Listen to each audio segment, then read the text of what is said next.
ഇത് നമ്മൾ കാണുമല്ലേ?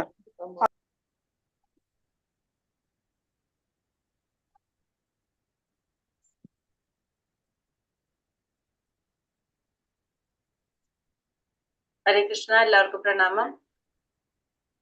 എല്ലാവരും വീഡിയോ ഓഫ് ചെയ്തിട്ട് ഇരിക്കുകയാണല്ലോ.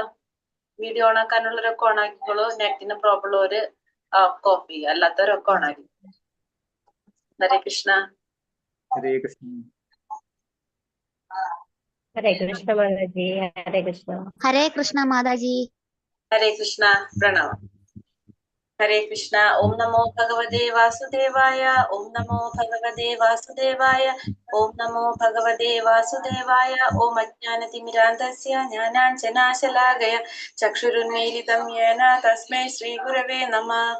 നമോ വിഷ്ണുപാദായ കൃഷ്ണപ്രേഷ്ഠായ ഭൂതലേ ശ്രീമതേ ഭക്തിവേദാന്ത സ്വാമിനിതി നാമിനെ. നമസ്തേ സാരസ്വതേ ദേവേ ഗൗരവാണി പ്രചാരിണേ നിർവിശേഷ ശൂന്യവാദി പാശ്ചാത്യ ദേശകാരിണേ. ജയ ശ്രീ കൃഷ്ണ ചൈതന്യ പ്രഭു നിത്യാനന്ദ ശ്രീ അദ്വൈത ഗദാധര ശ്രീവാസാദി ഗൗര ഭക്തവൃന്ദ. ഹരേ കൃഷ്ണ കൃഷ്ണ കൃഷ്ണ ഹരേ ഹരേ, ഹരേ രാമ രാമ രാമ ഹരേ ഹരേ. ഹരേ കൃഷ്ണ. ശ്രീ ശ്രീ രാധാ ഗോവിന്ദ ടെമ്പിൾ ഇസ്കോൺ മാംഗ്ലൂരിന്റെ 18 ദിവസത്തെ ഭഗവത്ഗീത ക്ലാസ്സിലേക്ക് എല്ലാവർക്കും സ്വാഗതം. ഹരേ കൃഷ്ണ. ഇന്ന് അധ്യായം 18, സന്യാസത്തിന്റെ പരിപൂർണത. ഹരേ കൃഷ്ണ. നമ്മള് 18ാമത്തെ അധ്യായത്തിൽ വന്ന് നിൽക്കാണ്. നമ്മള് 17 ദിവസം ആയി. 18ാമത്തെ ദിവസമാണ് നമ്മൾ ഭഗവത്ഗീത ക്ലാസ് പഠിച്ച് 18ാമത്തെ ക്ലാസ്സിലെത്തി. അറിഞ്ഞോ നിങ്ങൾ 18 ദിവസമായത്? ഇല്ല മാതാജി, പെട്ടെന്ന് അതെ, തീരണമൊന്നുമില്ല. നമ്മള് വീണ്ടും തുടങ്ങുക തന്നെയാ. അതിന്റെ ഇടയിൽ ഒരു പരീക്ഷ നടത്തുന്നു മാത്രമേ ഉള്ളൂ. ഇതിലുള്ളവരൊന്നും പറഞ്ഞേക്കില്ല നീ. അറിഞ്ഞേയില്ല മാതാജി. അറിഞ്ഞില്ല അല്ലെ? ഹരേ കൃഷ്ണ. അതെ, അപ്പൊ നമ്മള് ഭഗവത്ഗീതയുടെ ഉള്ളിലേക്ക് ഇറങ്ങി തുടങ്ങി. നമ്മള് ഭഗവത്ഗീത മനസ്സിലാക്കാനായിട്ട് നമ്മൾ ആഗ്രഹിച്ചു തുടങ്ങി. അതുകൊണ്ടല്ല നമുക്കത് അതിൽ നമുക്ക് ഇരിക്കുമ്പോ അറിയാത്തത് അല്ലെ? അപ്പൊ നമ്മള് അധ്യായം 18, സന്യാസത്തിന്റെ പരിപൂർണത, അതാണ് ഇന്നത്തെ അധ്യായം. അതിനു മുന്നേ ഇന്നലത്തെ അധ്യായത്തിൽ നമ്മൾ എന്താ കണ്ടത്? ശ്രദ്ധാവിഭാഗങ്ങൾ. ശ്രദ്ധാവിഭാഗങ്ങൾ മാതാജി. ശ്രദ്ധാവിഭാഗങ്ങൾ അല്ലെ? അതിലെന്താ നമ്മൾ കണ്ടത്? ശ്രദ്ധ എന്ന് പറഞ്ഞ വിശ്വാസമാണ്. ശ്രദ്ധ എന്ന് പറഞ്ഞ വിശ്വാസാണ്. ഭഗവാൻ യജ്ഞം, ദാനം, തപസ് ഇതെല്ലാം നമ്മൾ കണ്ടു അല്ലെ? അതായത് ത്രിഗുണങ്ങൾ നമ്മൾ പറഞ്ഞു. ആ ത്രിഗുണങ്ങൾ ഏതെങ്കിലും നമ്മളെ സ്വാധീനിച്ചിട്ടുണ്ടാവും. അതനുസരിച്ച് നമുക്ക് സ്വഭാവം വരും. ആ സ്വഭാവത്തിനനുസരിച്ച് നമുക്ക് ഓരോ വിശ്വാസങ്ങൾ രൂപപ്പെടും. അതനുസരിച്ചാണ് നമ്മളുടെ പ്രവർത്തികൾ നടക്കണമെന്ന് പറഞ്ഞു. അത് ഏതിലൊക്കെയാണ് പറഞ്ഞ? ഭക്ഷണ കാര്യത്തിൽ ഉണ്ടാവും. ഇതേപോലെ തന്നെ പിന്നെ നമ്മളെ ദാനം ചെയ്യുന്നതിലും യജ്ഞങ്ങൾ അനുഷ്ഠിക്കുന്നതിലും പിന്നെ വേറെ എന്തായാലും തപസ്. ആരുടെയോ മാതാജി ഒരു സംശയം ചോദിച്ചോട്ടെ? ഹരേ കൃഷ്ണ.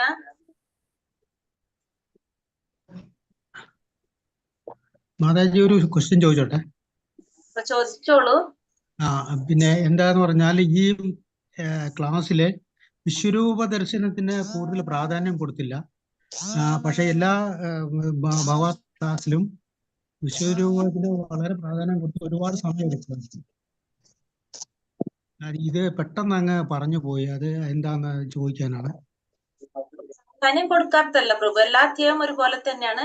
അതിൽ ശ്ലോകം കുറെ ഉള്ളത് കാരണം കൊണ്ട് നമ്മൾ എന്താ വെച്ചാൽ ആ ശ്ലോകങ്ങൾ കുറച്ചൊന്നും മാത്രമല്ല, അതിൽ കുറെ ശ്ലോകങ്ങളില്ലേ, അത്രേ ഉള്ളൂ. അല്ലാണ്ട് വിശ്വരൂപത്തിന്റെ പ്രാധാന്യം കൊടുക്കാതില്ലല്ലോ. ശ്ലോകങ്ങൾ കുറവായിരുന്നു അതില്. കുറവ് എന്ന് വെച്ചിട്ടുണ്ടെങ്കിൽ നമ്മളുടെ ക്ലാസ്സിന്റെ ആ ഒരു ലിമിറ്റേഷൻ കാരണം കൊണ്ട് നമ്മൾ ശ്ലോകങ്ങൾ കുറച്ചു എന്ന് മാത്രമേ ഉള്ളൂ. അത് അടുത്ത ക്ലാസ്സിൽ ലെവൽ 2 ക്ലാസ്സിൽ നമ്മൾ ഫുള്ള് കവർ ചെയ്യും. ഹരേ കൃഷ്ണ. അത് നമ്മൾ കരുതി കൂട്ടിയിട്ട് ചെയ്യുന്നതല്ല, നമ്മൾ ആ 1 മണിക്കൂറിനുള്ളിൽ തീർക്കണം, അതാണ് നമ്മളുടെ ടാർഗറ്റ്. അതുകൊണ്ട് നമ്മൾ ശ്ലോകങ്ങള് എന്താ പറയാ കുറച്ച് എടുത്തു, അത്ര മാത്രം. ഇപ്പൊ മനസ്സിലാവില്ലേ ബുക്ക് നോക്കുമ്പോ നമ്മൾ എല്ലാ അധ്യായത്തിലും ശ്ലോകങ്ങൾ അങ്ങനെയല്ലേ ചെയ്തിട്ടുള്ളത്. പക്ഷെ അത് ലെവൽ 2 സ്ലോകം മുഴുവൻ എടുക്കും. മാതാജി ഒരു യഥാരൂപം തന്നെ ലെവൽ 2 ക്ലാസ് മാതാജി. അതെ, ഇത് തന്നെ. ഇത് നമ്മളിപ്പോ മുഴുവനും പഠിച്ചിട്ടില്ലല്ലോ. നമ്മൾ എന്താകെ മനസ്സിലാക്കിയത് ഇതിൽ കുറച്ച് ശ്ലോകങ്ങൾ അവിടെ നിന്ന് ഇവിടെ നിന്ന് നമ്മൾ കണ്ടു, അത്രയല്ലേ ഉള്ളൂ. ഇനി 1-ാമത്തെ അധ്യായം തൊട്ട് ആദ്യത്തെ തൊട്ടുള്ള എല്ലാ ശ്ലോകങ്ങളും, ഓരോ അധ്യായത്തിലും ഫുള്ള് ശ്ലോകങ്ങള് നമ്മൾ ഈ എടുത്ത പോലെ. അപ്പൊ ഒരു ദിവസം കൊണ്ടല്ല, 2 ദിവസം കൊണ്ടായിരിക്കും ഒരു അധ്യായം എടുത്തു പോകുന്നുണ്ടാവുക. അത്രയാണ്. മാതാജി ആ, ഓം തത്സത് എന്തിനെ സൂചിപ്പിക്കുന്നുള്ള ക്വസ്റ്റിന് ഷോർട്ടായിട്ട് ആൻസർ ഉണ്ടോ അതോ ഡീറ്റെയിൽ ആയിട്ടാണോ? അല്ല, അത് പരമസത്യത്തെ സൂചിപ്പിക്കുന്നു. പക്ഷെ അത് സംശയങ്ങളൊക്കെ നമുക്ക് ലാസ്റ്റ് എടുക്കാം കേട്ടോ. കാരണം നമ്മൾ ക്ലാസ് നീങ്ങില്ല. അല്ലെങ്കിൽ ഇപ്പൊ നമ്മൾ സംസാരിക്കാൻ നിന്ന് കഴിഞ്ഞാൽ ലാസ്റ്റ് ആകുമ്പോൾ ഞാൻ ഓടേണ്ടി വരും, അല്ലെങ്കിൽ അടുത്ത ക്ലാസ്സുകാർ കയറി ഇരിക്കുകയും ചെയ്യും. നമുക്ക് കേട്ടോ. ഹരേ കൃഷ്ണ.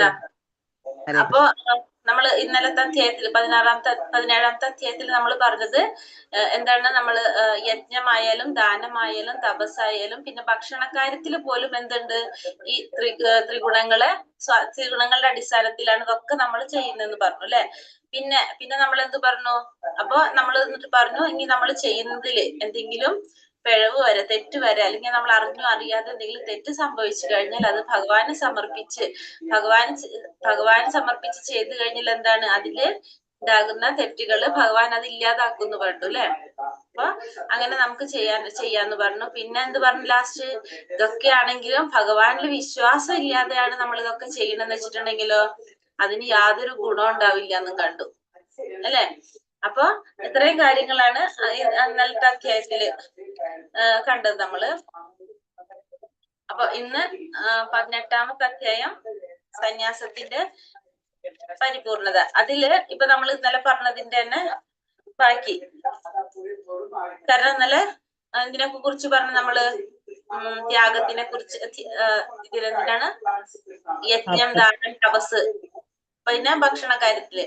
ഇന്ന് വീണ്ടും അർജുനൻ ചോദിക്കുകയാണ് ത്യാഗത്തെ കുറിച്ചും സന്യാസത്തെ കുറിച്ചും ഇതൊക്കെ ചോദിക്കുകയാണ്. അപ്പൊ അതിനെ കുറിച്ചൊക്കെ വീണ്ടും ഇതേപോലെ തന്നെ 3 ഗുണങ്ങളിലുള്ളവർ എങ്ങനെയാണ് ചെയ്യുന്നത് എന്നുള്ളത്, അങ്ങനത്തെ കാര്യങ്ങളൊക്കെ തന്നെയാണ് ഇന്നത്തെ അധ്യായത്തിലും നമുക്ക് ഭഗവാൻ പറഞ്ഞത്. ഇന്നത്തെ അധ്യായവും വലിയൊരു അധ്യായമാണ്. അപ്പൊ കുറെ നമ്മൾ എന്താണ് ശ്ലോകങ്ങൾ സ്കിപ്പ് ചെയ്തിട്ടായിരിക്കും ഇന്നത്തെ അധ്യായം എടുക്കുന്നത്. എന്നാലും നമുക്ക് ഒരു അധ്യായത്തിന്റെ ഒരു എന്താ പറയാ മുഴുവനും എടുക്കുന്നുണ്ടാവില്ല, കുറച്ച് ശ്ലോകങ്ങൾ വിട്ടിട്ടാണ് നമ്മൾ എടുക്കുന്നുണ്ടാവും. ഒരു മിനിറ്റ്.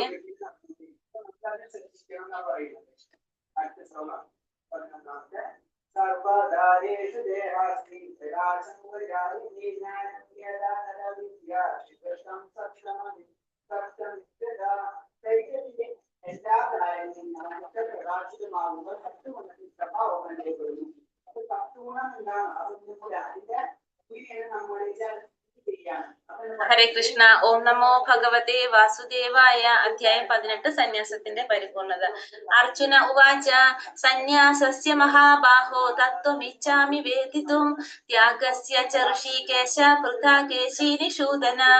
അർജുനൻ പറഞ്ഞു, മഹാബാഹുവായ കൃഷ്ണ, കേശിയെ ഹനിച്ചവനും ഇന്ദ്രിയങ്ങളുടെ നാഥനുമായ ഭഗവാനെ, ത്യാഗത്തിന്റെയും സന്യാസത്തിന്റെയും ഉദ്ദേശം എന്തെന്നറിയാൻ ആഗ്രഹമുണ്ട്. അർജുനൻ എന്താ പറയുന്നത്? മഹാബാഹുവായ കൃഷ്ണ, കേശിയെ ഹരിച്ചവനും ഇന്ദ്രിയങ്ങളുടെ നാഥനുമായ ഭഗവാനെ, ത്യാഗത്തിന്റെയും സന്യാസത്തിന്റെയും ഉദ്ദേശം എന്താണെന്നറിയാനായിട്ട് ആഗ്രഹമുണ്ടെന്ന് പറയാണ്. അപ്പൊ ഭഗവാനോട് പറയാണ്, കൃഷ്ണ, കേശിയെ ഹനിച്ചോ, കേശി എന്ന അസുരനെ ഹനിച്ചത് കൊണ്ട്, പിന്നെ അതുപോലെ തന്നെ ഇന്ദ്രിയങ്ങളുടെ നാഥനുമായിട്ടുള്ള ഭഗവാനെ, ത്യാഗത്തിന്റെയും സന്യാസത്തിന്റെയും ഉദ്ദേശം എന്തെന്നറിയാനായിട്ട് ആഗ്രഹമുണ്ടെന്ന് അർജുനൻ ഭഗവാനോട് പറയാണ്. കേശി എന്ന് വെച്ചാൽ നമുക്കറിയാം അസുരനാണ് അല്ലെ. ആ അസുരൻ സംശയങ്ങൾ എങ്ങനെയാണ് പറയുന്നത്? അസുരനെ പോലെയാണെന്നാ പറയുന്നത്. അപ്പൊ അർജുനൻ ഭഗവാനോട് പറയാണ്, ആ അസുരനെ വധിച്ച പോലെ തന്റെ സംശയങ്ങളും ഇല്ലാതാക്കി തരാൻ വേണ്ടിയിട്ടാണ് ഭഗവാൻ എങ്ങനെ വിളിക്കുന്നത്? കേശി നിഷൂദന ശൂദനാന്ന് പറഞ്ഞു അല്ലെ. കേശിയെ ഹനിച്ചവനും പിന്നെ ആരാണ്?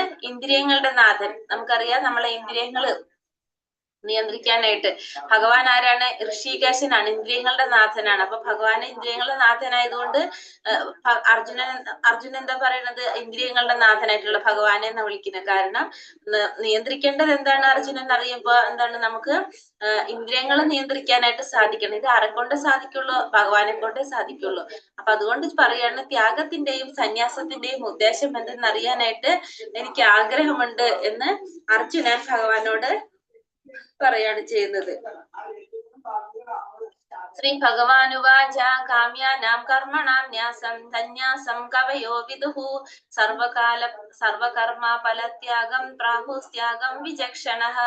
ശ്രീ ഭഗവാൻ പറഞ്ഞു, ഭൗതിക വാഞ്ചകൾക്ക് വേണ്ടിയുള്ള കർമ്മങ്ങളെ ഉപേക്ഷിക്കുന്നതാണ് സന്യാസം എന്ന് വിദ്വാൻമാർ പറയുന്നു. സർവകർമ്മങ്ങളുടെയും ഫലങ്ങളെ ഉപേക്ഷിക്കുന്നതിനെയാണ് ബുദ്ധിമാന്മാർ ത്യാഗം എന്ന് പറയുന്നത്. അപ്പൊ സന്യാസവും ത്യാഗവും എന്താണെന്നാണ് പറയുന്നത്?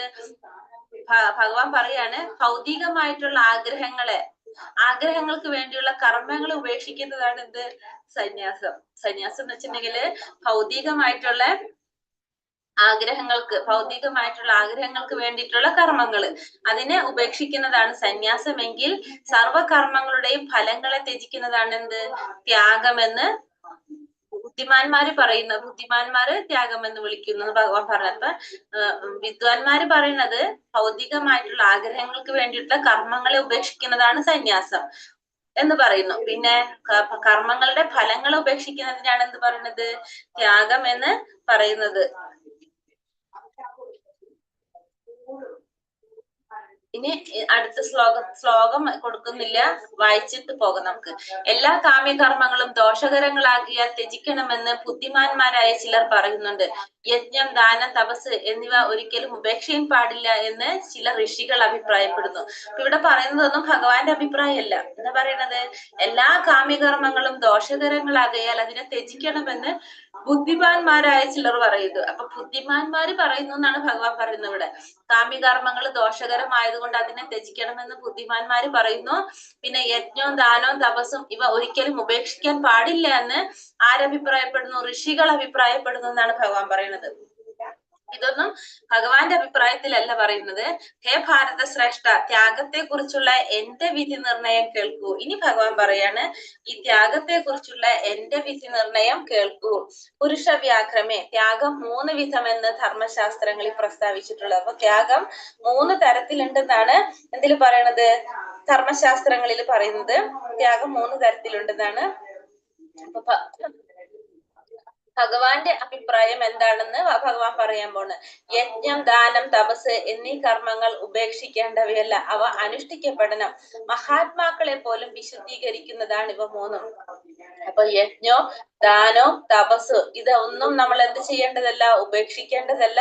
ഇത് അനുഷ്ഠിക്കപ്പെടേണ്ടതാണ്. മഹാത്മാക്കളെ പോലും ശുദ്ധീകരിക്കുന്നതാണ് എന്ത്? ഈ 3 കാര്യങ്ങളും. അപ്പൊ യജ്ഞവും ദാനവും തപസ് ഇത് 3 നമ്മൾ ഉപേക്ഷിക്കേണ്ടതല്ല. നമ്മളെ മഹാത്മാക്കളെ പോലും യജ്ഞം, ദാന, തപസ് ഇവ എന്നീ കർമ്മങ്ങൾ ഉപേക്ഷിക്കേണ്ടതല്ല, അവ അനുഷ്ഠിക്കപ്പെടേണ്ടതാണ്. മഹാത്മാക്കളെ പോലും ശുദ്ധീകരിക്കുന്നതാണ് എന്ത്? ഈ പറഞ്ഞ 3 കാര്യങ്ങളും. യജ്ഞമായാലും ദാനമായാലും തപസ്സായാലും അത് നമ്മൾ ഒരിക്കലും ഉപേക്ഷിക്കാൻ പാടില്ല എന്ന് പറയാനുള്ളത്. പിന്നെ ആസക്തിയോ ഫല ഉദ്ദേശ്യമോ കൂടാതെ അനുഷ്ഠിക്കപ്പെടേണ്ടതാണ് ഈ കർമ്മങ്ങൾ. നമ്മൾ എന്താണത്? നമ്മളത് അനുഷ്ഠിക്കേണ്ടതാണ്. എങ്ങനെയാണ്? അതിൽ ആസക്തി ഉണ്ടാവാൻ പാടില്ല, ഫലം ഉദ്ദേശിക്കാൻ പാടില്ല, ഫലോദ്ദേശമോ കൂടാതെ അനുഷ്ഠിക്കപ്പെടേണ്ടതാണ് ഈ കർമ്മങ്ങള്. ഹേ പാർത്ഥ, കർത്തവ്യ നിർവഹണം എന്ന നിലയിലാണ് അവ നിറവേറ്റേണ്ടത്. ഇതാണ് എന്റെ അന്തിമമായ അഭിപ്രായം. ഭഗവാന്റെ അഭിപ്രായം പറയാണ്, ആസക്തിയും ഫലോദ്ദേശവും കൂടാതെ അനുഷ്ഠിക്കപ്പെടേണ്ടതാണ് ഈ കർമ്മങ്ങള്. ഹേ പാർത്ഥ, കർത്തവ്യ നിർവഹണം എന്ന നിലയിലാണ് അവ നിറവേറ്റേണ്ടത്. അപ്പൊ കർത്തവ്യ നിർവഹണം എന്ന നിലയിൽ ഇത് നിറവേറ്റണം. അതാണ് ഭഗവാന്റെ അന്തിമമായിട്ടുള്ള അഭിപ്രായം. ആസക്തി കൂടാതെ ഫലോദ്ദേശം കൂടാതെ നമ്മൾ അനുഷ്ഠിക്കപ്പെടേണ്ടതാണ് നമ്മൾ ചെയ്യുന്ന ഓരോ കർമ്മങ്ങളും. പിന്നെന്താണത്? കർത്തവ്യ നിർവഹണം എന്ന നിലയിലായിരിക്കണം അത് നിറവേറ്റേണ്ടത്. ഇതാണ് ഭഗവാന്റെ അഭിപ്രായം എന്ന് പറയാം. അപ്പൊ ഭഗവാന്റെ അഭിപ്രായം ഇപ്പോഴാ പറയുന്നത്. ഇതുവരെ പറഞ്ഞത് ബുദ്ധിമാന്മാരുടെ അഭിപ്രായവും അതുപോലെ തന്നെ ഋഷികളുടെ അഭിപ്രായമൊക്കെയാണ് ഭഗവാൻ പറഞ്ഞത്. ഭഗവാന്റെ അഭിപ്രായത്തില് ആസക്തിയും ഫലോദ്ദേശമൊന്നും കൂടാതെ നമ്മൾ കർമ്മങ്ങളൊക്കെ ചെയ്യണം. അതൊരു കർത്തവ്യ നിർവഹണം എന്ന നിലയിലായിരിക്കണം നമ്മൾ ചെയ്യേണ്ടത് എന്നാണ് ഭഗവാന്റെ അഭിപ്രായത്തിൽ പറയുന്നത്. നിയത കർമ്മങ്ങളെ ഒരിക്കലും ഈ പറഞ്ഞ കാര്യങ്ങള് നമ്മൾ കർമ്മത്തെ കുറിച്ചല്ല പറഞ്ഞത്. കർമ്മം 3 ഗുണത്തിലും ഉള്ള കർമ്മത്തെ കുറിച്ച് പറയാണ്. ഫസ്റ്റ് പറഞ്ഞതാണ് നിയത കർമ്മങ്ങളെ ഒരിക്കലും ഉപേക്ഷിച്ചുകൂടാ. വ്യാമോഹം കൊണ്ട് അങ്ങനെ ചെയ്യുന്നുവെങ്കിൽ ആ ത്യാഗം തമോ ഗുണത്തിലുള്ളതാണ്. അപ്പൊ നിയത കർമ്മങ്ങളെ നമ്മൾ എന്ത് ചെയ്യാൻ പാടില്ല? ഒരിക്കലും നമ്മൾ നിയത കർമ്മങ്ങൾ ഉപേക്ഷിക്കാനായിട്ട് പാടില്ല. വ്യാമോഹം കൊണ്ട് നമ്മൾ അങ്ങനെ ചെയ്തു കഴിഞ്ഞാൽ ആ ത്യാഗം എന്താണ്? തമോ ഗുണത്തിലുള്ള ത്യാഗമാണെന്ന് പറയാനായിട്ട് സാധിക്കും. അപ്പൊ നമ്മള് നമുക്ക് പറഞ്ഞിട്ടുള്ള കർമ്മങ്ങള് നമുക്ക് ഓരോരുത്തർക്കും എന്തുണ്ട്? നമുക്ക് ഓരോ കർമ്മങ്ങള് നിയതമായിട്ടുള്ള കർമ്മങ്ങള് നമ്മൾ പറഞ്ഞിട്ടുണ്ട് അല്ലെ? ആ നിയതമായിട്ടുള്ള കർമ്മങ്ങള് നമ്മൾ ഒരിക്കലും എന്ത് ചെയ്യാൻ പാടില്ല? ഉപേക്ഷിക്കാനായിട്ട് പാടില്ല. ഓരോരുത്തർക്കും അവരവരുടെ ഡ്യൂട്ടി എന്ന് പറയാം. നമ്മൾ ഈ ഭൗതിക ലോകത്തിൽ ജന്മം എടുത്തു കഴിഞ്ഞാൽ നമ്മൾ ഓരോരുത്തരും ചെയ്തു പോകേണ്ട അല്ലെങ്കിൽ അനുസരിച്ച് പോകേണ്ടതായിട്ടുള്ള കർമ്മങ്ങള് അല്ലെങ്കിൽ ധർമ്മങ്ങൾ ഉണ്ടാവും നമുക്ക് പാലിക്കേണ്ടതായിട്ടുള്ള. അത് നമ്മൾ ഒരിക്കലും ഉപേക്ഷിക്കാനായിട്ട് പാടുള്ളതല്ല. എന്തൊക്കെ ഉണ്ടായാലും നമുക്ക് ചെയ്യേണ്ടതായിട്ടുള്ള കാര്യങ്ങള് നമ്മൾ ചെയ്യേണ്ടതാണ്. അങ്ങനെ ചെയ്യുന്നില്ലെങ്കിൽ അത്തരത്തിലുള്ള ത്യാഗത്തെ നമുക്ക് എന്തെന്ന് പറയാനായിട്ട് സാധിക്കും? അത് തമോ ഗുണത്തിലുള്ള ത്യാഗമാണെന്ന് പറയാനായിട്ട് സാധിക്കും. അപ്പൊ നമുക്ക് ഓരോരുത്തർക്കും പറഞ്ഞിട്ടുള്ള കർമ്മങ്ങള് അത് നമ്മള് ഉപേക്ഷിക്കാൻ പാടില്ല. അത് നമ്മൾ ചെയ്യേണ്ടതാണ്. അത് നമ്മൾ വ്യാമോഹം കൊണ്ട് നമ്മൾ അങ്ങനെ ചെയ്തു കഴിഞ്ഞാൽ അത്തരത്തിലുള്ള ത്യാഗമാണ് തമോ ഗുണത്തിലുള്ള ത്യാഗം. ഇനി നിയത കർമ്മങ്ങൾ ക്ലേശകരമാണെന്ന് വിചാരിച്ചോ ബുദ്ധിമുട്ടായി കണക്കാക്കിയോ ചെയ്യാതെ വിട്ടു കഴിഞ്ഞാൽ അതെന്താണ്? രാജസികമായിട്ടുള്ള ത്യാഗമായിട്ട് മാറും. അപ്പൊ നിയതമായിട്ടുള്ള കർമ്മങ്ങള് എന്താണ്? ക്ലേശകരമാണെന്ന് വിചാരിച്ചുകൊണ്ട് അല്ലെങ്കിൽ ബുദ്ധിമുട്ടായിട്ട് കണക്കാക്കിക്കൊണ്ട് ചെയ്യാതെ വിടുന്നത് എന്താണ്? രാജസികമായിട്ടുള്ള ത്യാഗമാണ്. അത്തരം പ്രവൃത്തി ഒരിക്കലും ത്യാഗത്തിന്റെ ഉന്നതിയിലേക്ക് നയിക്കുന്നില്ല. അപ്പൊ നമ്മള് പറഞ്ഞ ഈ നിയത കർമ്മങ്ങൾ നമ്മള് ചെയ്യേണ്ടതായിട്ടുള്ള കർമ്മങ്ങള് ക്ലേശകരമാണെന്ന് വിചാരിച്ചോ നമുക്കത് ബുദ്ധിമുട്ടാണ് ചെയ്യാനെന്ന് വിചാരിച്ചുകൊണ്ട് അല്ലെങ്കിൽ ക്ലേശകരമാണ് അല്ലെങ്കിൽ ബുദ്ധിമുട്ടാണെന്ന് കണക്കാക്കിയിട്ട് നമ്മളത് ചെയ്യാതെ വിടാണെന്ന് വിചാരിക്കും. അപ്പൊ അത്തരത്തിലുള്ള ത്യാഗം എന്താണ്? രാജസികമായിട്ടുള്ള അത്തരത്തിലുള്ള ത്യാഗം രാജസികമായിട്ടുള്ള ത്യാഗമാണെന്ന് പറയാനായിട്ട് സാധിക്കും. അത്തരം പ്രവൃത്തി ഒരിക്കലും ത്യാഗത്തിന്റെ ഉന്നതിയിലേക്ക് നയിക്കില്ല. അതായത് നമുക്ക് ഉദാഹരണം പറയാനായിട്ട് നമ്മളിപ്പോ രാവിലെ ആധ്യാത്മികമായിട്ട് ഉന്നതി ഉണ്ടാവാൻ വേണ്ടിയിട്ട് നമ്മൾ വിചാരിച്ചിട്ട് നമ്മൾ രാവിലെ നേരത്തെ എഴുന്നേറ്റ് നാമം ജപിക്കാനായിട്ട് അതല്ലെങ്കിൽ നമ്മൾ അങ്ങനത്തെ കാര്യങ്ങളൊക്കെ ചെയ്യാന്ന് വിചാരിക്കുക. പക്ഷെ നമ്മൾ എന്താണ് അത് എണിക്കാനായിട്ട് നമുക്ക് കഷ്ടപ്പാട് വരികയാണ്. നമുക്ക് ഭയങ്കര ബുദ്ധിമുട്ടാണ് എന്നൊക്കെ വിചാരിച്ചുകൊണ്ട് നമ്മൾ അത് എണിക്കാതിരിക്കണമെന്ന് വിചാരിക്കുക. നമുക്ക് ഭയങ്കര മടിയൊക്കെ വരുമല്ലോ. അപ്പൊ അങ്ങനെയൊക്കെ വിചാരിച്ചിട്ട് നമ്മൾ എണിക്കാതിരുന്നു കഴിഞ്ഞാൽ അതെങ്ങനത്തെ ത്യാഗമാണത്? രാജസികമായിട്ടുള്ള ത്യാഗം. അതായത് നമുക്ക് ബുദ്ധിമുട്ടാണ് അല്ലെങ്കിൽ നമ്മൾ ഇതുവരെ ചെയ്തിട്ടില്ല, അപ്പൊ നമുക്ക് ചെയ്യാനായിട്ട് മടിയാവണം, നമുക്ക് ബുദ്ധിമുട്ടാവാണെന്നൊക്കെ വിചാരിച്ചുകൊണ്ട് നമ്മൾ ചെയ്യാതിരുന്നു കഴിഞ്ഞാൽ അത്തരം ത്യാഗം രാജസികമായിട്ടുള്ള ത്യാഗമാണെന്ന് പറയാനായിട്ട് സാധിക്കും.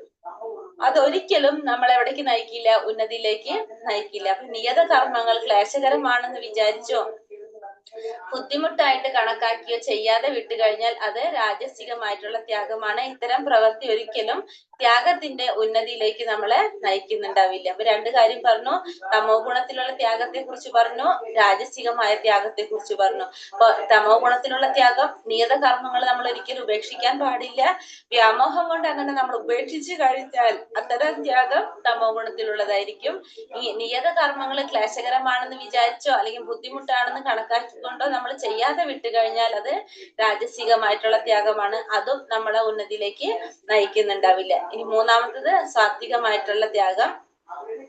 ഹേ അർജുന, ഭൗതിക സംഗ്രഹിതനായും ഫലം ഉദ്ദേശിക്കാതെയും തന്റെ കർത്തവ്യമാണെന്ന് മാത്രം കരുതിക്കൊണ്ട് വിധിക്കപ്പെട്ട കർമ്മം ചെയ്യുന്ന ത്യാഗം സാത്വികമായിട്ടുള്ള ത്യാഗം. അപ്പൊ അർജുനോട് എന്താ പറയുന്നത്? ഭൗതിക സംഗ്രഹിതനായി ഫലം ആഗ്രഹിക്കാതെ തന്റെ കർത്തവ്യമാണ് എന്ന് മാത്രം ചിന്തിച്ചുകൊണ്ട് കർമ്മം ചെയ്യുകയാണെങ്കിൽ അതെന്താണ്? സാത്വികമായിട്ടുള്ള ത്യാഗം എന്ന് പറയാനായിട്ട് സാധിക്കും. അപ്പൊ എന്താ ഇവിടെ പറഞ്ഞത്, അർജുനനോട് പറയാണ് ഭൗതിക സംഗ്രഹിതന്റെ, അതായത് ഭൗതികത്തിൽ നിന്ന് കുറച്ച് മാറിയിട്ടുണ്ടാവും. ഭൗതികത്തിൽ നിന്ന് അത് പിന്നെ ഫലം ആഗ്രഹിക്കാതെ തന്റെ കർത്തവ്യമാണെന്ന് മാത്രം കരുതിക്കൊണ്ട് വിധിക്കപ്പെട്ട കർമ്മം ചെയ്താൽ അത്തരം ത്യാഗം സാത്വികമാണെന്ന് പറയാനായിട്ട് സാധിക്കും നമുക്ക്. അപ്പൊ 3 തരത്തിലുള്ള ത്യാഗങ്ങൾ കണ്ടു. സാത്വിക ത്യാഗം, രാജസിക ത്യാഗം, താമസിക ത്യാഗം. സാത്വിക ത്യാഗം എന്ന് പറഞ്ഞാല് ഭൗതിക സംഗ്രഹിതനായിട്ട് ഫലം ഉദ്ദേശിക്കാതെ തന്റെ കർത്തവ്യമാണെന്ന് മാത്രം കരുതിക്കൊണ്ട് വിധിക്കപ്പെട്ട കർമ്മം ചെയ്യുന്നതാണ് എന്ത്, സാത്വികമായിട്ടുള്ള ത്യാഗം. രാജസിക ത്യാഗം എന്താണ്, നിയതമായ കർമ്മങ്ങൾ ക്ലേശകരമാണെന്ന് വിചാരിച്ചോ ബുദ്ധിമുട്ടായി കണക്കാക്കിയോ ചെയ്യാതെ വിട്ടുകഴിഞ്ഞാൽ അതെന്താണ്, രാജസികമായിട്ടുള്ള ത്യാഗം. തമോ ഗുണത്തിലുള്ള ത്യാഗം എന്താണ്, നിയത കർമ്മങ്ങൾ ഒരിക്കലും ഉപേക്ഷിക്കാൻ പാടില്ല. അത് ഉപേക്ഷിച്ചു കഴിഞ്ഞാല്, വ്യാമോഹം കൊണ്ട് നമ്മൾ അത് ഉപേക്ഷിച്ചു കഴിഞ്ഞു കഴിഞ്ഞാൽ അതെന്താണ്, താമസികമായിട്ടുള്ള തമോ ഗുണത്തിലുള്ള ത്യാഗമാണെന്ന് പറയാനായിട്ട് സാധിക്കും. മനസ്സിലായോ മൂന്നും? മനസ്സിലായി മാതാജി. ഇനി അടുത്തത്, താനും കൃഷ്ണനുമായുള്ള ബന്ധത്തെ പറ്റി അറിഞ്ഞുകൊണ്ട് പ്രവർത്തിക്കുന്ന കൃഷ്ണാവബോധനിഷ്ഠനായ മനുഷ്യൻ എപ്പോഴും മുക്താവസ്ഥയിലാണ്. തന്മൂലം അയാൾക്ക് മരണശേഷം സ്വകർമ്മ ഫലങ്ങളായ സുഖദുഃഖാനുഭവങ്ങൾക്ക് ഇടവരുന്നില്ല. ഇപ്പൊ താനും കൃഷ്ണനും തമ്മിലുള്ള ബന്ധം, ഭഗവാനും താനും തമ്മിലുള്ള ബന്ധത്തെ പറ്റി അറിഞ്ഞുകൊണ്ട് പ്രവർത്തിക്കുന്ന കൃഷ്ണാവബോധനിഷ്ഠനായ വ്യക്തി എപ്പോഴും എന്തവസ്ഥയിലാണ്, മുക്താവസ്ഥയിലായിരിക്കും അല്ലെ. അതായത് ഭഗവാനും താനും തമ്മിലുള്ള ബന്ധത്തെ കുറിച്ച് ശരിക്കും അറിയുന്ന ഒരു വ്യക്തി എന്താണ്, ഭഗവാനെ കുറിച്ച് മനസ്സിലാക്കിയ വ്യക്തിയാണ്. ആ വ്യക്തി ഏതവസ്ഥയിലായിരിക്കും, എപ്പോഴും കൃഷ്ണാവബോധത്തിലുള്ള ഒരു വ്യക്തിയാണ്. ആ വ്യക്തി എപ്പോഴും മുക്താവസ്ഥയിലായിരിക്കും. അങ്ങനെയുള്ളവർക്ക് എന്താണ്, സ്വകർമ്മങ്ങളുടെ ഫലം ഒരിക്കലും അനുഭവിക്കേണ്ടതായിട്ട് വരില്ല. കാരണം മുക്താവസ്ഥയിലാണ്. അപ്പൊ എല്ലാം ചെയ്യുന്നത് എങ്ങനെയാണ്, ഭഗവാന് സമർപ്പിച്ചുകൊണ്ട്, ഭഗവാനാണ് എല്ലാത്തിന്റെയും അധിപൻ എന്ന് അറിഞ്ഞുകൊണ്ടാണ് ആ വ്യക്തി എല്ലാ പ്രവർത്തികളും ചെയ്യുന്നത്. അപ്പൊ അതുകൊണ്ട് തന്നെ ആ ചെയ്യുന്ന കർമ്മത്തിന് ഫലം അനുഭവിക്കേണ്ടി വരില്ല. സുഖമായാലും ദുഃഖമായാലും അത് അനുഭവിക്കേണ്ടതായിട്ട് അയാൾക്ക് വരില്ല. അപ്പൊ ഭഗവാനും താനും തമ്മിലുള്ള ആ ബന്ധത്തെ കുറിച്ച് അറിഞ്ഞുകൊണ്ട് പ്രവർത്തിക്കുന്ന കൃഷ്ണാവബോധനിഷ്ഠനായ വ്യക്തി മുക്താവസ്ഥയിലായിരിക്കും. ആ വ്യക്തിക്ക് എന്തനുഭവിക്കേണ്ടി വരില്ല, സുഖ ദുഃഖ അനുഭവങ്ങൾക്ക് ഒരിക്കലും ഇടവരില്ല. ചെയ്യുന്ന കർമ്മത്തിന്റെ ഫലം അനുഭവിക്കേണ്ടതായിട്ട് വരുന്നില്ല.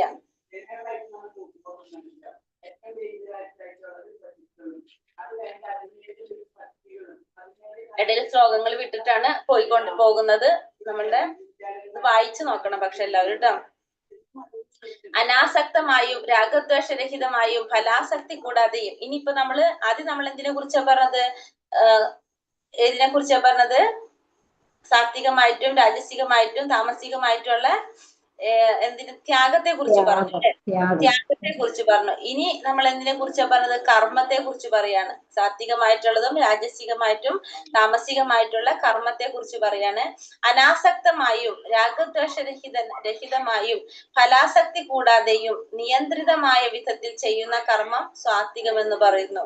അനാസക്തമായിട്ട്, ആസക്തിയില്ലാതെ രാഗദ്വേഷരഹിതനായിട്ട് ഫലാസക്തി കൂടാതെ നിയന്ത്രിതമായ വിധത്തിൽ ചെയ്യുന്ന കർമ്മമാണ് എന്ത്, സാത്വികമായിട്ടുള്ള കർമ്മം എന്ന് പറയുന്നത്. അപ്പൊ ആസക്തി ഇല്ലാതെ രാഗദ്വേഷരഹിതനായിക്കൊണ്ട് ഫലാസക്തി കൂടാതെ നിയന്ത്രിതമായ വിധത്തിൽ ചെയ്യുന്ന കർമ്മം സാത്വികമായിട്ടുള്ള കർമ്മം എന്ന് പറയാം. അപ്പൊ ആസക്തി ഇല്ല, രാഗദ്വേഷം ഇല്ലാത്തതാണ്. നമുക്ക് ഗുണവും ഇല്ല ദോഷവും ഇല്ല, അങ്ങനത്തെ രണ്ടും ഇല്ലാത്തൊരവസ്ഥ. രാഗദ്വേഷരഹിതനായിട്ട് ഫലം ആഗ്രഹിക്കാതെ ഫലാസക്തി കൂടാതെ നിയന്ത്രിതമായ വിധത്തിൽ ചെയ്യുന്ന കർമ്മമാണ് സാത്വികമായിട്ടുള്ള കർമ്മം എന്ന് പറയുന്നത്. ഇനിയോ തന്റെ ആഗ്രഹം നിറവേറ്റാനായി മിഥ്യാഹംഭാവം കൊണ്ടോ ഏറെ പ്രയാസപ്പെട്ട് ചെയ്യുന്ന കർമ്മം രാജസിക കർമ്മം. അപ്പൊ ആഗ്രഹം നിറവേറ്റാൻ വേണ്ടിയിട്ട് മിഥ്യാഹംഭാവം കൊണ്ട് ഏറെ പ്രയാസപ്പെട്ട് ചെയ്യുന്ന കർമ്മമാണ് എന്ത്, രാജസികമായിട്ടുള്ള കർമ്മം എന്ന് പറയുന്നത്. അപ്പൊ തന്റെ ആഗ്രഹം നിറവേറ്റാൻ വേണ്ടിയിട്ട് മിഥ്യ അഹംഭാവം കൊണ്ട് ഏറെ പ്രയാസപ്പെട്ട് ചെയ്യുന്നത് രാജസികമായിട്ടുള്ള കർമ്മം. ഇനി തുടർന്നുണ്ടായ കെട്ടുപാടുകളെ കുറിച്ചോ അന്യർക്കുണ്ടാകുന്ന നാശത്തെ കുറിച്ചോ ക്ലേശങ്ങളെ കുറിച്ചോ അവഗണിച്ച് ശാസ്ത്ര നിർദ്ദേശങ്ങൾക്കെതിരായിട്ട് വ്യാമോഹം മൂലം ചെയ്യുന്ന കർമ്മമാണ് എന്ത്, താമസികമായിട്ടുള്ള കർമ്മം എന്ന് പറയുന്നത്. അപ്പൊ 3 തരത്തിലുള്ള കർമ്മത്തെ കുറിച്ച് പറയാണ്. അനാസക്തമായി രാഗദ്വേഷരഹിതമായിക്കൊണ്ട് ഫലാസക്തി കൂടാതെ നിയന്ത്രിതമായ വിധത്തിൽ ചെയ്യുന്ന കർമ്മം സാത്വികമായിട്ടുള്ള കർമ്മം. എങ്ങനെയാണ്? ആസക്തി ഇല്ലാതെ രാഗദ്വേഷരഹിതനായിക്കൊണ്ട് ഫലാസക്തി കൂടാതെ നിയന്ത്രിതമായ വിധത്തിൽ ചെയ്യുന്നതാണ് സാത്വികമായിട്ടുള്ള കർമ്മം. രാജസികമായിട്ടുള്ള കർമ്മം ആഗ്രഹം നിറവേറ്റാനായിട്ട് മിഥ്യ അഹംഭാവം കൊണ്ട് ഏറെ പ്രയാസപ്പെട്ട് ചെയ്യുന്നത് രാജസികമായിട്ടുള്ള കർമ്മം. പിന്നെന്താണ്? തുടർന്നുണ്ടാവുന്ന കെട്ടുപാടുകളെയോ അന്യർക്കുണ്ടാവുന്ന നാശത്തെയോ ക്ലേശങ്ങളെയോ അവഗണിച്ചുകൊണ്ട് ശാസ്ത്രങ്ങൾക്കെതിരായിട്ട് ചെയ്യുന്ന കർമ്മങ്ങളാണ് നമ്മൾ ഇന്ന് വ്യാമോഹം മൂലം നമ്മൾ ചെയ്യുന്ന കർമ്മങ്ങള് താമസികമായിട്ടുള്ള കർമ്മം എന്ന് പറയാം. അപ്പൊ 3 തരത്തിലുള്ള കർമ്മം എങ്ങനെയാണ്?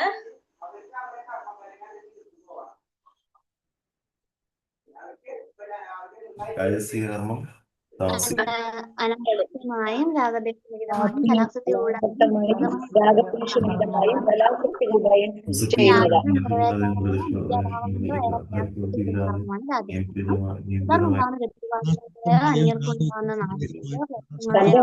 നിറവേറ്റാനായോ അഹംഭാവം കൊണ്ട് ഏറെ പ്രയാസങ്ങൾ ചെയ്യുന്ന കർമ്മമാണ് രാജസകർമ്മം. ഇതിൽ കെട്ടുപാടുകളെയോ ഇങ്ങർക്കുണ്ടാകുന്ന നാശത്തെയോ ക്ലേശങ്ങളെയോ അവഗണിച്ചും ശാസ്ത്രനിർദ്ദേശങ്ങൾക്കെതിരായി വ്യാമോഹം മൂലം ചെയ്യുന്ന കർമ്മമാണ് താമസികം. കർമ്മം അല്ലെ. അപ്പൊ അതായത് 3 തരം കർമ്മത്തെ കുറിച്ച് കണ്ടു നമ്മള്. സാത്വികമായിട്ടുള്ളത് ആസക്തിയില്ലാതെ ഫലം ആഗ്രഹിക്കാതെ നിയന്ത്രിതമായ വിധത്തിൽ ചെയ്യുന്നത് സാത്വികമായിരിക്കും. ആഗ്രഹം നിറവേറ്റാൻ വേണ്ടിയിട്ട് മിഥ്യാഹംഭാവം കൊണ്ട് ചെയ്യുന്നത് രാജസികമാണ്. മറ്റുള്ളവർക്ക് നമ്മൾ ചെയ്യുന്ന കർമ്മം കൊണ്ട് ചിലപ്പോൾ മറ്റുള്ളവരെ ഉപദ്രവിക്കാനായിരിക്കും, മറ്റുള്ളവർ നാശങ്ങൾ ഉണ്ടാകും. ഇതൊന്നും പരിഗണിക്കാതെ ഇതൊന്നും ശ്രദ്ധിക്കാതെ നമ്മൾ എന്താണ് ശാസ്ത്രങ്ങൾക്കെതിരായിട്ടായിരിക്കും നമ്മൾ കർമ്മം ചെയ്യുകയാണെങ്കിൽ അതെന്താണ്? താമസികമായിട്ടുള്ള കർമ്മം എന്ന് പറയാനായിട്ട് സാധിക്കും. അപ്പൊ നമ്മള് 3 തരത്തിലുള്ള കർമ്മത്തെ കുറിച്ച് പഠിച്ചു. ഇനി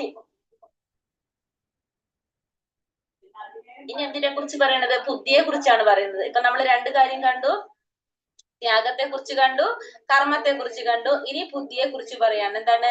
കുന്തിപുത്ര, ചെയ്യേണ്ടത് എന്താണെന്നും ചെയ്യപ്പെടാണ്ടതെന്ത്, ഭയപ്പെടേണ്ടാത്തതെന്ത്, ബന്ധത്തിനും മോക്ഷത്തിനും കാരണമാകുന്നതെന്ത് എന്നെല്ലാം തിരിച്ചറിയാൻ സാധിക്കുന്ന, എല്ലാം അറിയുന്ന ബുദ്ധിയാണ് എന്ത്?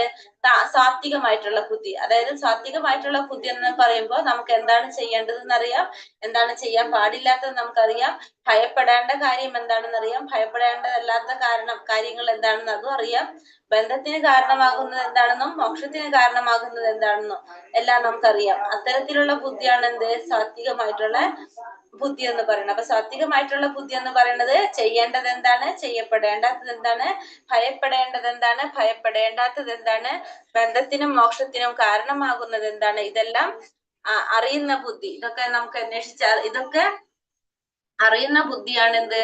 സാത്വികമായിട്ടുള്ള ബുദ്ധി എന്ന് പറയുന്നത്. ഇനി പാർത്ഥ, ധർമ്മം എന്ത്, അധർമ്മം എന്ത്, ചെയ്യേണ്ടത് എന്ത്, ചെയ്യരുതാത്തത് എന്ത് വേർതിരിച്ചറിയാനാവാത്ത ബുദ്ധിയാണ് എന്ത്? രാജസികമായിട്ടുള്ള ബുദ്ധി. അപ്പൊ ധർമ്മം എന്താണ്, അധർമ്മം എന്താണ്, ചെയ്യേണ്ടത് എന്താണ്, ചെയ്യരുതാത്തത് എന്താണ്, ഇതൊക്കെ വേർതിരിച്ചറിയാനാവാത്ത ബുദ്ധിയാണെങ്കിൽ അതെന്താണ്? രാജസികമായിട്ടുള്ള ബുദ്ധി.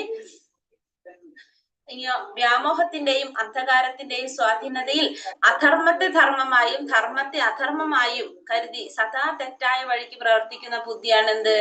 താമസികമായിട്ടുള്ള ബുദ്ധി എന്ന് പറയുന്നത്. അപ്പൊ താമസിക ബുദ്ധി എന്ന് പറയുന്നത് അവിടെ എന്താണ്? ധർമ്മത്തെ അധർമ്മമായും കാണും, അധർമ്മത്തെ ധർമ്മമായിട്ട് കാണും. അപ്പൊ എപ്പോഴും ഏത് വഴിക്കേ പോകുള്ളൂ? തെറ്റായ വഴിക്കേ പോകുള്ളൂ. അങ്ങനത്തെ ബുദ്ധിയാണ് എന്ത്? താമസികമായിട്ടുള്ള ബുദ്ധി. അപ്പൊ 3 തരം ബുദ്ധികൾ നമ്മൾ പറയാണ്. സാത്വികമായിട്ടുള്ള ബുദ്ധി എന്ന് പറയുന്നത് ചെയ്യേണ്ടത് എന്താണെന്നും ചെയ്യേണ്ടാത്തത് എന്താണെന്നും ഭയപ്പെടേണ്ടത് എന്താണെന്നും ഭയപ്പെടേണ്ടാത്തത് എന്താണെന്നും ബന്ധത്തിനും മോക്ഷത്തിനും കാരണമാകുന്നത് എന്താണെന്ന് ഇതെല്ലാം നമുക്ക് അറിയാൻ സാധിക്കും. അതാണ് ഏത് ബുദ്ധി? സാത്വികമായിട്ടുള്ള ബുദ്ധി എന്ന് പറയുന്നത്. എന്ത് ചെയ്യണം, എന്ത് ചെയ്യാൻ പാടില്ല, എപ്പോഴാണ് ഭയപ്പെടേണ്ടത്, എപ്പോഴാണ് ഭയപ്പെടേണ്ടാത്തത്, എന്തിനാണ് ഭയപ്പെടേണ്ടാത്തത് അല്ലെങ്കിൽ എന്തിനാണ് ഭയപ്പെടുന്നത്, ബന്ധത്തിന് കാരണമാകുന്നത് എന്താണ്, മോക്ഷത്തിന് കാരണമാകുന്നത് എന്താണ്, ഇതെല്ലാം നമുക്ക് വേർതിരിച്ചറിയാനായിട്ട് സാധിക്കും. അത്തരത്തിലുള്ള ബുദ്ധിയാണ് നമ്മൾ എന്ത് പറയുന്നത്? സാത്വികമായിട്ടുള്ള ബുദ്ധി എന്ന് പറയുന്നത്. ഇനി നമ്മൾ പറഞ്ഞത് ധർമ്മം എന്താണ്, അധർമ്മം എന്താണ്, ചെയ്യേണ്ടത് എന്താണ്, ചെയ്യാൻ പാടില്ലാത്തത് എന്താണെന്ന് വേർതിരിച്ച് അറിയാൻ സാധിക്കാത്ത ബുദ്ധിയാണ് എന്ത്? നമ്മുടെ രാജസികമായിട്ടുള്ള ബുദ്ധി എന്ന് പറയുന്നത്. ഇനി താമസികമായിട്ടുള്ള ബുദ്ധി എങ്ങനെയാണ്? വ്യാമോഹം കൊണ്ട് അല്ലെങ്കിൽ അന്ധകാരത്തിന്റെ സ്വാധീനതയില് നമ്മൾ എന്ത് ചെയ്യാണ്? അധർമ്മത്തെ അധർമ്മമായും കരുതി സദാ തെറ്റായ വഴിക്ക് നയിക്കുന്ന ബുദ്ധിയാണ് എന്ത്? താമസികമായിട്ടുള്ള ബുദ്ധി എന്ന് പറയുന്നത്. അപ്പൊ 3 തരത്തിലുള്ള ബുദ്ധിയെ കുറിച്ച് പറഞ്ഞു. എങ്ങനെയാണ് ഹരേ കൃഷ്ണ? സാത്വിക ബുദ്ധി എങ്ങനെയാണ്? ഹരേ കൃഷ്ണ. ചെയ്യേണ്ടതും ചെയ്തുകൂടാത്തതും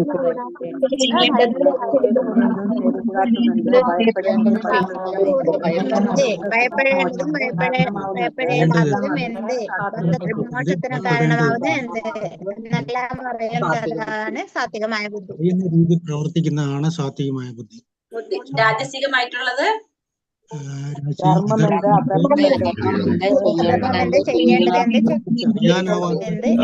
അറിയാനുള്ള ബുദ്ധിയാണ് രാജസികമായ ബുദ്ധി. സത്യവും ധർമ്മവും വിട്ട് പ്രവർത്തിക്കുന്നതാണ് സ്വാധീനതയിൽ അധർമ്മത്തെ ധർമ്മമായും ധർമ്മത്തെ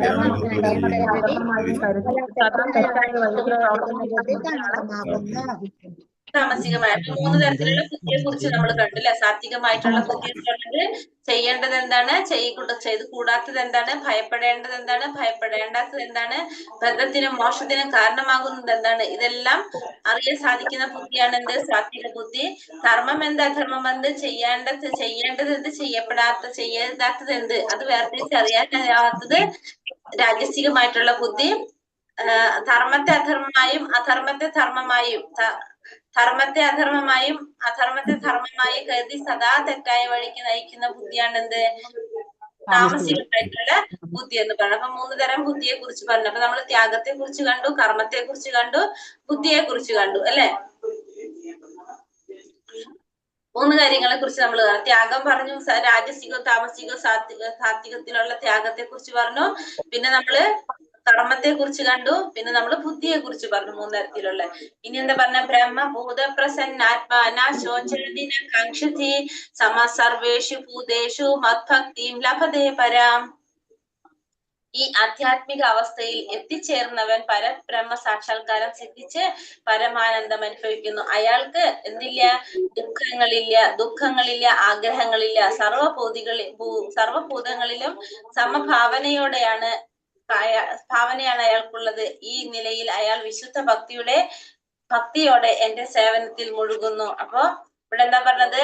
ഈ ആധ്യാത്മിക അവസ്ഥയിൽ എത്തിച്ചേരുന്നവര് ഏതവസ്ഥയിലാണ്? ബ്രഹ്മഭൂയ അവസ്ഥയിൽ എത്തിച്ചേർന്നത് അല്ലെ? ബ്രഹ്മഭൂത അവസ്ഥയിൽ എത്തിച്ചേർന്ന് കഴിഞ്ഞവര് പരബ്രഹ്മ സാക്ഷാത്കാരം സിദ്ധിച്ച് പരബ്രഹ്മ സാക്ഷാത്കാരം ലഭിച്ച് എന്തനുഭവിക്കും? അവര് പരമാനന്ദം അനുഭവിക്കും. അയാൾക്ക് ദുഃഖങ്ങളില്ല, ആഗ്രഹങ്ങളില്ല.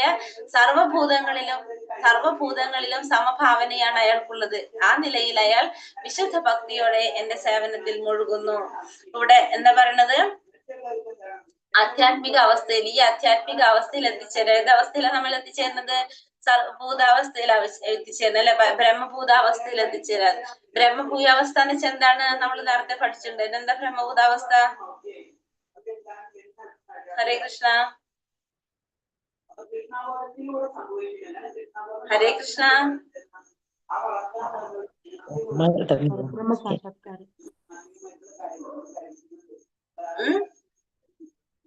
ഓർമ്മയില്ലേ? ഓർമ്മ കിട്ടുന്നില്ല മാതാജി. അതെല്ലാം ഭഗവാനിലേക്ക് എന്ത് ചെയ്യുന്നതും എല്ലാം പ്രവൃത്തി ചെയ്യുന്നതെല്ലാം ഭഗവാനിലേക്ക് സമർപ്പിച്ചിട്ട്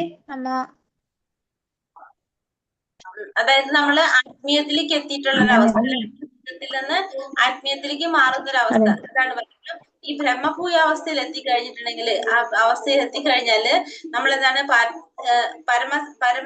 പരബ്രഹ്മ സാക്ഷാത്കാരം സിദ്ധിച്ച് പരമാനന്ദം അനുഭവിക്കാനായിട്ട് നമുക്ക് സാധിക്കും. കാരണം ബ്രഹ്മഭൂതാവസ്ഥയിൽ എത്തിക്കഴിഞ്ഞാൽ പിന്നെ ആ വ്യക്തിക്ക് എന്തില്ല? ആ വ്യക്തിക്ക് സ്വന്തമായിട്ടുള്ള ആഗ്രഹങ്ങളോ സ്വന്തം ഇന്ദ്രിയങ്ങളെ സന്തോഷിപ്പിക്കണം എന്നൊന്നുമില്ല. എല്ലാതും ആർക്ക് വേണ്ടി സമർപ്പിക്കാണ്? ഭഗവാന് വേണ്ടി സമർപ്പിക്കാണ്. ബ്രഹ്മ സാക്ഷാത്കാരം സിദ്ധിച്ച് പരമാനന്ദം അനുഭവിക്കാനായിട്ട് ആ വ്യക്തിക്ക് സാധിക്കുകയാണ്. അയാൾക്ക് ദുഃഖങ്ങളില്ല, ആഗ്രഹങ്ങളില്ല. സർവഭൂതങ്ങളിലും സമഭാവനയാണ് അയാൾക്കുള്ളത്. അപ്പൊ എല്ലാത്തിലും എന്താണ് സമഭാവനയോടെയാണ് കാണാനായിട്ട് പറ്റുന്നത് ആ വ്യക്തിക്ക്. ആ നിലയിൽ അയാൾ വിശുദ്ധ ഭക്തിയോടെ എന്റെ സേവനത്തിൽ മുഴുകുന്നു. അപ്പൊ ആ വ്യക്തി എന്ത് ചെയ്യണത്? എല്ലാതും ഭഗവാന്റെ സേവനത്തിൽ മുഴുകിക്കൊണ്ട് ഏതൊരു സമയവും ഭഗവത് സേവനത്തിൽ മുഴുകിക്കൊണ്ടിരിക്കും. കാരണം എല്ലാത്തിനെയും സമഭാവനയോടെയാണ് ആ വ്യക്തിക്ക് കാണാനായിട്ട് സാധിക്കുന്നത്. അല്ലാണ്ട് അയാൾക്ക് ദുഃഖങ്ങളോ ആഗ്രഹങ്ങളോ ഒന്നും ആർക്കില്ല, ഈ അവസ്ഥയിൽ എത്തിക്കഴിഞ്ഞ വ്യക്തികൾക്ക് ഉണ്ടാവില്ല. നമ്മൾ ഇതിനു മുന്നേ പഠിച്ചിട്ടുണ്ടായിരുന്നു അല്ലെ? ആരെ കുറിച്ചാ പറഞ്ഞത്? യോഗിനാമ സർവേഷനിലല്ലോ മഹാത്മാരെ കുറിച്ച് പറഞ്ഞിട്ടുണ്ടായിരുന്നല്ലോ. അതായത് എന്താ പറയാ, നമ്മള് ബ്രാഹ്മണനെയും പട്ടി മാംസം കഴിക്കുന്ന ചണ്ടാലനെയും പണ്ഡിതാ സമദർശിന, എല്ലാ പണ്ഡിതന്മാരെയും നമ്മൾ എങ്ങനെ കാണുന്നു പറഞ്ഞ സമദർശിനിയോടെ കാണുന്നു പറഞ്ഞു. കാരണം ബ്രാഹ്മണനായാലും ചണ്ടാളനായാലും മാംസം കഴിക്കുന്ന നായ്മാംസം ഭക്ഷിക്കുന്ന ചണ്ടാലിനെ ആയിക്കോട്ടെ, എല്ലാത്തിനെയും പിന്നെന്താണ് എല്ലാത്തിനെയും നമുക്ക് എങ്ങനെ കാണാൻ സാധിക്കും എന്ന് പറഞ്ഞു? നമുക്ക് ഒരേപോലെ സമഭാവനയോടെ കാണാനായിട്ട് സാധിക്കും. കാരണം എല്ലാവരുടെ ഹൃദയത്തിലും ആരുണ്ട്? പരമാത്മാ രൂപത്തില് ഭഗവാൻ ഉണ്ടെന്ന് ആർക്കറിയാൻ സാധിക്കും? ഈ ജ്ഞാനം നേടിയ വ്യക്തികൾക്ക് അറിയാനായിട്ട് സാധിക്കും. അതുകൊണ്ട് തന്നെ എല്ലാവരെയും നമുക്ക് ഒരേപോലെ കാണാനായിട്ട് ആർക്ക് സാധിക്കും? ഈ ജ്ഞാനം നേടിയ വ്യക്തിക്ക് സാധിക്കും. ഇവിടെയും അത് തന്നെയാണ്. അങ്ങനെ ആ പരബ്രഹ്മ സാക്ഷാത്കാരം സിദ്ധിച്ച ആ പരമാനന്ദം അനുഭവിക്കുന്ന ആ വ്യക്തിക്ക് പിന്നെ എന്തില്ല? ആഗ്രഹങ്ങളില്ല. അങ്ങനെയുള്ള ആ വ്യക്തിക്ക് ആഗ്രഹങ്ങളില്ല, ദുഃഖങ്ങളും ഇല്ല. കാരണം അയാള് ആ വ്യക്തിയുടെ അവസ്ഥ എന്താണ്? സർവ്വഭൂതങ്ങളിലും സമഭാവനയാണ് അയാൾക്കുള്ളത്. ആ നിലയിൽ അയാൾ വിശുദ്ധ ഭക്തിയോടെ എന്റെ സേവനത്തിൽ ഏർപ്പെട്ട് സേവനത്തിൽ മുഴുകിക്കൊണ്ടിരിക്കുക. അപ്പൊ അതുകൊണ്ട് തന്നെ അദ്ദേഹം എന്താണ്? വിശുദ്ധ ഭക്തിയോടെ ഭഗവാനില് മുഴുകിക്കൊണ്ടിരിക്കുകയാണ് ചെയ്യുന്നത്. കാരണം ആ വ്യക്തിക്ക് എന്തറിയാം?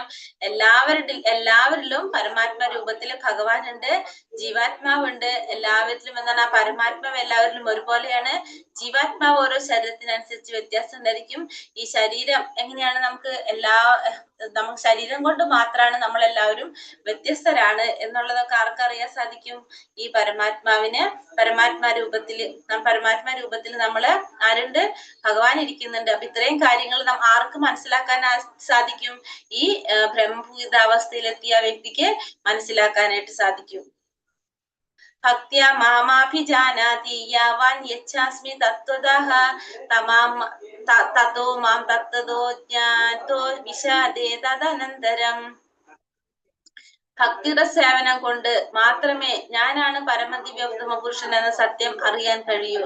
ആ ഭക്തി കൊണ്ട് തന്നെ എന്നെ കുറിച്ച് പൂർണ്ണബോധം നേടുമ്പോൾ അയാൾക്ക് ദൈവ സാമ്രാജ്യത്തിൽ പ്രവേശിക്കാൻ കഴിയും. അപ്പൊ ഭക്തിയുടെ സേവനം കൊണ്ട് മാത്രമേ ഞാനാണ് പരമദിവ്യോത്തമ പുരുഷൻ എന്ന സത്യം അറിയാൻ സാധിക്കുള്ളൂ. അപ്പൊ ഭഗവാനാണ് പരമദിവ്യോത്തമ പുരുഷൻ എന്നറിയണമെങ്കിൽ നമ്മൾ എന്ത് ചെയ്യണം? ഭക്തിയുടെ സേവനം ചെയ്യണം. ഭക്തി കൊണ്ട് മാത്രമേ ഭഗവാനെ മനസ്സിലാക്കാനായിട്ടും ഭഗവാനെ അറിയാനായിട്ട് സാധിക്കുള്ളൂ. ആ ഭക്തി കൊണ്ട് തന്നെ വേണം എന്ത് ചെയ്യാനായിട്ട്? പൂർണ്ണബോധം നേടുമ്പോഴാണ് ഒരു വ്യക്തിക്ക് ദൈവ സാമ്രാജ്യത്തിൽ പ്രവേശിക്കാനായിട്ട് സാധിക്കുന്നത്. അപ്പൊ ഭക്തിയുടെ സേവനം കൊണ്ട് മാത്രമാണ് ഭഗവാനാണ് പരമദിവ്യോത്തമ പുരുഷൻ എന്നുള്ളൊരു സത്യം മനസ്സിലാക്കാനായിട്ട് സാധിക്കും. ഇതിന് മുന്നത്തെ അധ്യായത്തിൽ നമ്മൾ കണ്ടില്ലേ? ഭക്തി കൊണ്ട് മാത്രമേ ഭഗവാനെ കുറിച്ച് അറിയാൻ സാധിക്കുള്ളൂ. ഭക്തിയിലൂടെ മാത്രമേ നമുക്ക് ഭഗവാനെ പ്രാപിക്കാനായിട്ട് സാധിക്കുള്ളൂ. വേറെ നമ്മൾ എന്ത് ചെയ്തിട്ടും കാര്യമില്ല. ഭക്തി മാത്രമാണ് ഭഗവാനായിട്ട് കണക്ട് ചെയ്യിപ്പിക്കുന്നത്. ഭക്തി ഇല്ലാതെ നമുക്ക് ആ ഭാഗത്തേക്ക് കടക്കാൻ പോലും സാധിക്കില്ല. എന്താ പറഞ്ഞത്? ഞാനാണ് പരമദിവ്യോത്തമ പുരുഷൻ എന്ന സത്യം അറിയാനായിട്ട് എങ്ങനെയുള്ളവർക്ക് സാധിക്കുള്ളൂ? ഭക്തിയുടെ സേവനം ചെയ്യുന്നവർക്ക് മാത്രമേ സാധിക്കുള്ളൂ. ആ ഭക്തി കൊണ്ട് തന്നെയാണ് എന്നെ കുറിച്ച് പൂർണ്ണബോധം നേടുമ്പോൾ അയാൾക്ക് ദൈവ സാമ്രാജ്യത്തിൽ പ്രവേശനം ലഭിക്കും. അപ്പൊ അയാൾ എന്ത് ചെയ്യാ? ഭക്തിയെ കുറിച്ചുള്ള പൂർണ്ണ ബോധം ഉണ്ടാകുമ്പോഴാണ് അയാൾക്ക് എന്താണ്? ദൈവ സാമ്രാജ്യത്തിൽ പ്രവേശിക്കാനായിട്ട് സാധിക്കുന്നത്. നമ്മൾ നേരത്തെ പറഞ്ഞതാണ് കഴിഞ്ഞ അധ്യായത്തില്. ഭക്തിയുടെ സേവനം ചെയ്തുകൊണ്ട് ഭക്തി ഉണ്ടെങ്കിൽ മാത്രമേ നമുക്ക് അറിയാൻ സാധിക്കുള്ളൂ, ഭഗവാനെ കുറിച്ച് അറിയാനായിട്ട് സാധിക്കുള്ളൂ, ഭഗവാനെ പ്രാപിക്കാനായിട്ട് സാധിക്കുള്ളൂ. സർവകർമാണ്യപി സദാ കുർവാണോ മദ്വിപാശ്രയഃ മത്പ്രസാദാദവാപ്നോതി ശാശ്വതം പദമവ്യയം. ഏതു തരം പ്രവൃത്തികളിൽ ഏർപ്പെട്ടിരുന്നാലും എന്നെ മാത്രം ആശ്രയിക്കുന്ന എന്റെ വിശുദ്ധ ഭക്തൻ എന്റെ കാരുണ്യത്താലും സംരക്ഷണത്താലും അനശ്വരവും ശാശ്വതവുമായ എന്റെ ധാമം പ്രാപിക്കും. അപ്പൊ ഏത് തരം പ്രവൃത്തികളിൽ ഏർപ്പെട്ടിരുന്നാലും ഏത് തരം പ്രവൃത്തിയിൽ നമ്മൾ ഏർപ്പെട്ടാലും ശരി, ഭഗവാനെ മാത്രം ആശ്രയിച്ചിരിക്കുന്ന ഭഗവാന്റെ വിശുദ്ധ ഭക്തന്മാര് ഭഗവാന്റെ കാരുണ്യം കൊണ്ടും സംരക്ഷണം കൊണ്ടും അവർ എന്താണ് ശാശ്വതമായിട്ടുള്ളത് അനശ്വരമായിട്ടുള്ള ഭഗവാന്റെ ധാമം പ്രാപിക്കാനായിട്ട് അവർക്ക് സാധിക്കും. അപ്പൊ എന്തൊക്കെ നമ്മൾ പ്രവർത്തിച്ചു കൊണ്ടിരുന്നാലും ശരി, ഭഗവാനെ മാത്രം ആശ്രയിക്കുന്ന ഭഗവാന്റെ വിശുദ്ധ ഭക്തന്മാരെ എങ്ങനെയാണ് ഭഗവാന്റെ കാരുണ്യം കൊണ്ട് അവർക്ക് പിന്നെ ഭഗവാന്റെ സംരക്ഷണത്താലും അനശ്വരവും ശാശ്വതമായിട്ടുള്ള ഭഗവാന്റെ ധാമം പ്രാപിക്കാനായിട്ട് അവർക്ക് സാധിക്കും. അത് എങ്ങനെയാണ് സാധിക്കുന്നത്?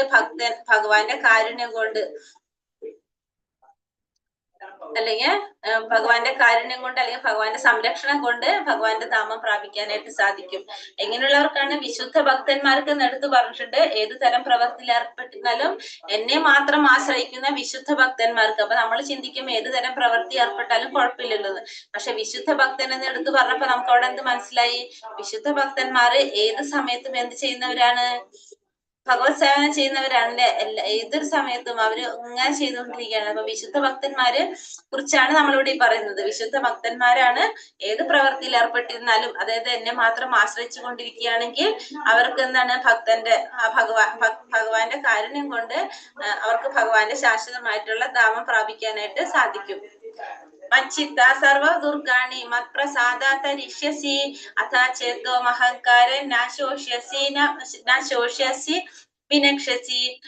എന്നെ കുറിച്ച് ബോധവാനായിരുന്നാൽ നിനക്ക് എന്റെ പ്രസാദം കൊണ്ട് തന്നെ ബദ്ധജീവിതത്തിന്റെ സകല ക്ലേശങ്ങളെയും അതിജീവിക്കാനായിട്ട് കഴിയും. ആ ബോധത്തോടെ പ്രവർത്തിക്കാതെ മിഥ്യാഹങ്കാരം കൊണ്ട് എന്റെ അഭിബന്ധം അനുസരിക്കാതെ പോയാലോ നാശമാണ് ഫലം. ഇവിടെ എന്താ പറയണത്? എന്നെ കുറിച്ച് പൂർണ്ണ ബോധവാനായിരുന്നാൽ നിനക്ക് എന്റെ പ്രസാദം കൊണ്ട് തന്നെ ജീവിതത്തിന്റെ സകല ക്ലേശങ്ങളെയും അതിജീവിക്കാനായിട്ട് കഴിയും. അപ്പൊ ഭഗവാനെ കുറിച്ചുള്ള ബോധം ഉണ്ടായിരുന്നാല് അപ്പൊ ഭഗവാന്റെ പ്രസാദം ഉണ്ടാവും അല്ലെ. എപ്പോഴും ഭഗവാനെ കുറിച്ചുള്ള ഒരു ബോധം ഉണ്ടെങ്കിൽ ഓട്ടോമാറ്റിക്കലി നമ്മളെ അടുത്തേക്ക് എന്തുണ്ടാവും? ഭഗവാന്റെ പ്രസാദം ഉണ്ടാവും. അപ്പൊ ഭഗവാന്റെ പ്രസാദം കൊണ്ട് തന്നെ ജീവിതത്തിന്റെ സകല ക്ലേശങ്ങളെയും അതിജീവിക്കാനായിട്ട് നമുക്ക് സാധിക്കും. നമ്മളെ ജീവിതത്തിലുള്ള ക്ലേശങ്ങൾ ഏതൊക്കെയാണ്? ഭൗതിക ക്ലേശങ്ങള്. ഹരേ കൃഷ്ണ പറഞ്ഞിട്ടുണ്ടോ നമ്മളത്? ക്ലാസ്സിൽ നമ്മൾ പറഞ്ഞിട്ടുണ്ട് 3 ക്ലേശങ്ങളുണ്ട് നമ്മളെ ഭൗതിക ജീവിതത്തിൽ. ആദി ഭൗതിക, ആദി ദൈവിക, ആധ്യാത്മികം. കേട്ടിട്ടുണ്ടോ? പറഞ്ഞിട്ടില്ലല്ലോ മാതാജി. ഹരേ കൃഷ്ണ. ഇല്ലേ? പറഞ്ഞിട്ടില്ല. അപ്പൊ നമുക്ക് 3 തരം ക്ലേശങ്ങളാണ് നമ്മൾ ഈ ഭൗതിക ലോകത്തിൽ നമുക്ക് ഉണ്ടാവുന്ന സാധ്യത ഉള്ളത്. ഒന്ന് ആദി ഭൗതിക, പിന്നെന്താണ് ആധ്യാത്മികം, പിന്നെ ആദി ദൈവികം എന്ന് പറയുന്ന 3 തരത്തിലുള്ള ക്ലേശങ്ങള് നമുക്ക് അനുഭവിക്കേണ്ടതായിട്ട് വരാം. എവിടെ? ഈ ഭൗതിക ലോകത്തില്. അപ്പൊ ഈ ഭൗതിക ലോകത്തിൽ നമ്മൾ അനുഭവിക്കുന്ന 3 തരത്തിലുള്ള ക്ലേശങ്ങളാണത്. ആ ക്ലേശങ്ങളിൽ നിന്ന് അതിജീവിക്കാനായിട്ട് കഴിയുമ്പോ എങ്ങനെ? ഭഗവാന്റെ പ്രസാദം ഉണ്ടെങ്കിൽ, ഭഗവാന്റെ കാരുണ്യം ഉണ്ടെങ്കിൽ നമുക്ക് എന്താണ് ഈ ബദ്ധ ജീവിതത്തിൽ വരുന്ന ഈ ക്ലേശങ്ങൾ മുഴുവനും നമുക്ക് എന്ത് ചെയ്യാനായിട്ട് സാധിക്കും? അതിനൊക്കെ അതിജീവിക്കാനായിട്ട് സാധിക്കും. ആദി ദൈവിക ആയാലും പിന്നെന്താണ് ആദി ഭൗതിക, ആദി ദൈവിക, പിന്നെ അതിലൂടെ ഉണ്ടല്ലോ ആധ്യാത്മികം. ഈ ആധ്യാത്മികം എന്ന് പറഞ്ഞാൽ എന്താണ്? നമ്മളെ ശരീരവും മനസ്സും കൊണ്ട് നമുക്ക് ഉണ്ടാകുന്ന ക്ലേശങ്ങളാണ് എന്ത്? നമ്മളെ ശരീരം കൊണ്ട് അല്ലെങ്കിൽ നമ്മളെ മനസ്സുകൊണ്ട് നമുക്ക് ഉണ്ടാകുന്ന ക്ലേശങ്ങളാണ് എന്ത് പറയുന്നത്? ആധ്യാത്മികം എന്ന് പറയുന്നത്. ആദി ഭൗതികം എന്ന് പറഞ്ഞാല് മറ്റുള്ള ജീവജാലങ്ങളെ കൊണ്ട് നമുക്ക് ഉണ്ടാകുന്ന ക്ലേശങ്ങള്. മറ്റുള്ള ജീവജാലങ്ങളെ കൊണ്ട് നമുക്ക് ക്ലേശങ്ങൾ ഉണ്ടാവുകയാണെങ്കിൽ അതാണ് ആദി ഭൗതികം എന്ന് പറയുന്നത്. ആദി ദൈവികം എന്ന് പറഞ്ഞാല് ഭൗതിക പ്രകൃതിയിൽ നിന്നുണ്ടാകുന്ന ക്ലേശങ്ങള്. പ്രകൃതിയിൽ നിന്നുണ്ടാവുന്ന നമുക്ക് വെള്ളപ്പൊക്കം അങ്ങനത്തെ ഉണ്ടല്ലോ, അതുകൊണ്ട് നമുക്ക് ഉണ്ടാകാവുന്ന ക്ലേശങ്ങള്. ഈ തരത്തിലുള്ള ക്ലേശങ്ങളൊക്കെ നമുക്ക് അതിജീവിക്കാനായിട്ട് എങ്ങനെ സാധിക്കും? ഭഗവാന്റെ പ്രസാദം കൊണ്ട് നമുക്ക് സാധിക്കും. സെക്കൻഡ് ലെവലിൽ നിങ്ങൾക്ക് പറയൂ കേട്ടോ അതൊക്കെ. അപ്പൊ എന്നെ കുറിച്ച് ബോധവാനായിരുന്നാൽ നിനക്ക് എന്റെ പ്രസാദം കൊണ്ട് തന്നെ ബദ്ധജീവിതത്തിന്റെ സകല ക്ലേശങ്ങളും അതിജീവിക്കാനായിട്ട് കഴിയും. ആ ബോധത്തോടെ പ്രവർത്തിക്കാതെ മിഥ്യ അഹങ്കാരം കൊണ്ട് എന്റെ അഭിമതം അനുസരിക്കാതെ പോയാലോ നാശമായിരിക്കും ഫലം. അപ്പൊ ആ ബോധത്തോടെ പ്രവർത്തിക്കാതെ മിഥ്യാഹങ്കാരം കൊണ്ട് നമ്മൾ എന്ത് ചെയ്യണം? ഭഗവാന്റെ അഭിമതം അനുസരിക്കാതെ പോയാൽ എന്താ ഫലം? അവിടെ നാശമായിരിക്കും ഫലം. അപ്പൊ ഇവിടെ എന്താ നമുക്ക് പറഞ്ഞു വന്നത്, ഭഗവാനെ കുറിച്ചുള്ള ബോധം ഉണ്ടായിക്കഴിഞ്ഞാല് ഭഗവാന്റെ പ്രസാദം കൊണ്ട് തന്നെ നമുക്ക് ജീവിതത്തിലെ എല്ലാ ക്ലേശങ്ങളെയും നമുക്ക് അതിജീവിക്കാനായിട്ട് സാധിക്കും. അങ്ങനെ ആ ബോധത്തോടു കൂടി പ്രവർത്തിക്കാതെ മിഥ്യാഹങ്കാരം കൊണ്ട് ഭഗവാന്റെ അഭിമതം അനുസരിച്ച് ഭഗവാന്റെ ഇച്ഛയ്ക്ക് അനുസരിച്ച് പ്രവർത്തിച്ചില്ലെങ്കിൽ എന്തായിരിക്കും ഫലം?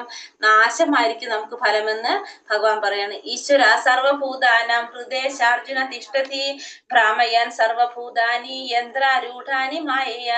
അർജുന, പരമപുരുഷൻ എല്ലാവരുടെയും ഹൃദയത്തിൽ കുടികൊള്ളുന്നതായും ഭൗതിക ശക്തിയിൽ നിർമ്മിതമായ യന്ത്രങ്ങളിൽ എന്ന പോലെ സ്ഥിതി ചെയ്യുന്ന ജീവാത്മാക്കളുടെ ഭ്രമണത്തെ നിയന്ത്രിക്കുകയും ചെയ്യുന്നു.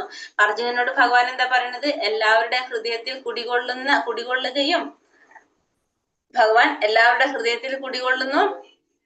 പിന്നെ ഭൗതിക ശക്തിയാൽ നിർമ്മിതമായ യന്ത്രത്തിൽ എന്ന പോലെ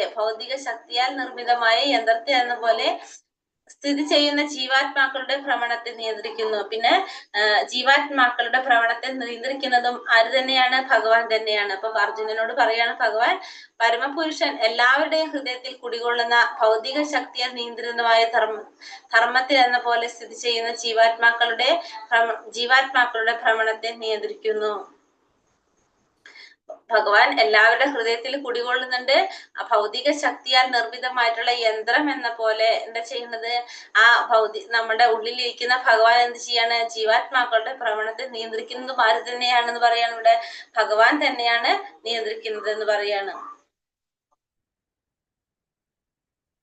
തമേവ ശരണം ഗച്ഛ സർവഭാവേന ഭാരത തത്പ്രസാദാത് പരാം ശാന്തി സ്ഥാനം പ്രാപ്സ്യാസി ശാശ്വതം. ഹേ ഭാരത, ആ പരമപുരുഷനെ ആത്മാർപ്പണം ചെയ്യൂ. അവിടത്തെ പ്രസാദം കൊണ്ട് നീ പരമമായ ശാന്തി നേടും, ആ ശാശ്വതമായ പരമപദം പ്രാപിക്കും. അപ്പൊ ഇവിടെ പറയാണ്, ഹേ ഭാരത, നീ എന്ത് ചെയ്യണം എന്ന് പറഞ്ഞത്? അവിടത്തെ പരമപുരുഷനായിട്ടുള്ള ഭഗവാന് നീ ആത്മാർപ്പണം ചെയ്യൂ. അവിടത്തെ പ്രസാദം കൊണ്ട് നീ പരമമായ ശാന്തി നേടും, ശാശ്വതമായി പരമപദം പ്രാപിക്കാനായിട്ട് സാധിക്കും. അപ്പൊ എന്ത് ചെയ്യണം എന്ന് പറഞ്ഞാൽ, ആ പരമപുരുഷന് സ്വയം നമ്മൾ എന്ത് ചെയ്യണം? നമ്മള് പരമപുരുഷൻ ആത്മാർപ്പണം ചെയ്യണം. ആ പരമപുരുഷന്റെ പ്രസാദം കൊണ്ട് നമുക്ക് എന്ത് ചെയ്യാൻ സാധിക്കും? പരമമായിട്ടുള്ള ശാന്തി നേടാൻ സാധിക്കും, ശാശ്വതമായിട്ട് പരമപദം പ്രാപിക്കാനും സാധിക്കും. ഭഗവാന്റെ പരമപദം പ്രാപിക്കാനായിട്ട് നമുക്ക് സാധിക്കും. അപ്പൊ നമ്മൾ എന്ത് ചെയ്യാ? ആ പരമപുരുഷന് വേണ്ടിയിട്ട് ആത്മാർപ്പണം ചെയ്യണം. പിന്നെ ഭഗവാന്റെ പ്രസാദം നമ്മൾ സ്വീകരിക്കണം. എന്നിട്ടാണ് അപ്പോഴേ നമുക്ക് പരമമായിട്ടുള്ള ശാന്തി നേടാനായിട്ട് സാധിക്കുള്ളൂ. അങ്ങനെ നമുക്ക് ശാശ്വതമായിട്ട് ഭഗവാന്റെ പരമപദം പ്രാപിക്കാനായിട്ട് സാധിക്കും നമുക്ക്. ഇതി തേ ജ്ഞാനമാഖ്യാതം ഗുഹ്യതരം മയാ വിമൃശൈതദശേഷേണ യഥേച്ഛസി തഥാ കുരു. ഇപ്രകാരം ഇങ്ങോട്ട് പറയാണ്, ഇപ്രകാരം അതിരഹസ്യമായ ജ്ഞാനമാണെന്ത് ഞാൻ നിനക്ക് പറഞ്ഞു തന്നത്. ഇനി സമഗ്രമായി ആലോചിച്ചതിന് ശേഷം ഹിതമെന്ന് തോന്നുന്നത് എന്തോ അത് ചെയ്യുക. അർജുനനോട് പറയാണ് ഇവിടെ, ഏറ്റവും രഹസ്യമായിട്ടുള്ള കാര്യങ്ങളാണ് ഞാൻ നിനക്ക് ഇവിടെ പറഞ്ഞു തന്നത്. ഇനി നീ എന്ത് ചെയ്യണം? നിനക്ക് ശരിയെന്ന് തോന്നുന്നത്, ഹിതമെന്ന് തോന്നുന്നത് എന്തോ അത് ചെയ്യാൻ. ഇവിടെ എന്താ പറഞ്ഞ?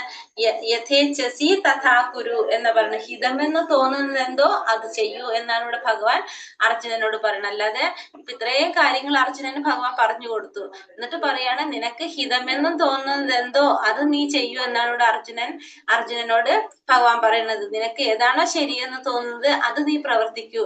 സമഗ്രമായ ആലോചിച്ചതിന് ശേഷം ഹിതമെന്ന് തോന്നുന്നത് എന്തോ അത് ചെയ്യുക. അപ്പൊ ഇത്രയും രഹസ്യമായിട്ടുള്ള ജ്ഞാനമാണ് ഭഗവാൻ അർജുനന് കൊടുത്തത്. ഇനി അർജുനനോട് ഭഗവാൻ പറയാണ്, ഇത്രയും കാര്യങ്ങൾ ഞാൻ നിനക്ക് പറഞ്ഞു തന്നു, ഇനി നിനക്ക് ഏതാണ് ശരിയെന്ന് തോന്നുന്നത് അത് നീ ആലോചിച്ചതിന് ശേഷം. അതാണ് യഥേച്ഛസി തഥാ കുരു എന്ന് പറയുന്നത്. യഥേച്ഛസി തഥാ കുരു എന്ന് പറഞ്ഞാല് ഹിതമെന്ന് തോന്നുന്നത് ചെയ്യുക. നമുക്ക് ഏതാണോ ശരി, അല്ലെങ്കിൽ നമുക്ക് ഏതാണോ ഹിതമെന്ന് തോന്നുന്നത് അത് ചെയ്യാനായിട്ട് അർജുനനോട് ഭഗവാൻ പറയണം. ഭഗവാൻ ഒരിക്കലും നിർബന്ധിക്കുന്നില്ല, ഞാൻ ഈ പറയുന്ന പോലെ തന്നെ ചെയ്യാനായിട്ട് അർജുനനെ നിർബന്ധിക്കുന്നില്ല. അർജുനനോട് എന്താ പറയുന്നത്? നിനക്ക് എന്താണോ ശരിയെന്ന് തോന്നുന്നത് അത് പ്രവർത്തിക്കാനായിട്ടാണ് ഭഗവാൻ പറയുന്നത്. അല്ലാതെ ഒരിക്കലും ഭഗവാൻ അർജുനനോട് താൻ പറയുന്നത് പോലെ ചെയ്യാനല്ല പറയുന്നത്. തനിക്ക് ഹിതമെന്ന് തോന്നുന്നത് എന്തോ അത് ചെയ്യാനാണ് അർജുനനോട് ഇവിടെ ആവശ്യപ്പെടുന്നത്.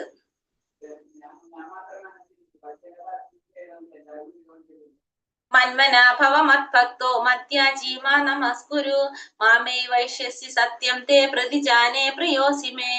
എപ്പോഴും എന്നെ ഓർക്കുക, എന്റെ ഭക്തനാവുക, എന്നെ ആരാധിക്കുകയും പ്രണമിക്കുകയും ചെയ്യുക.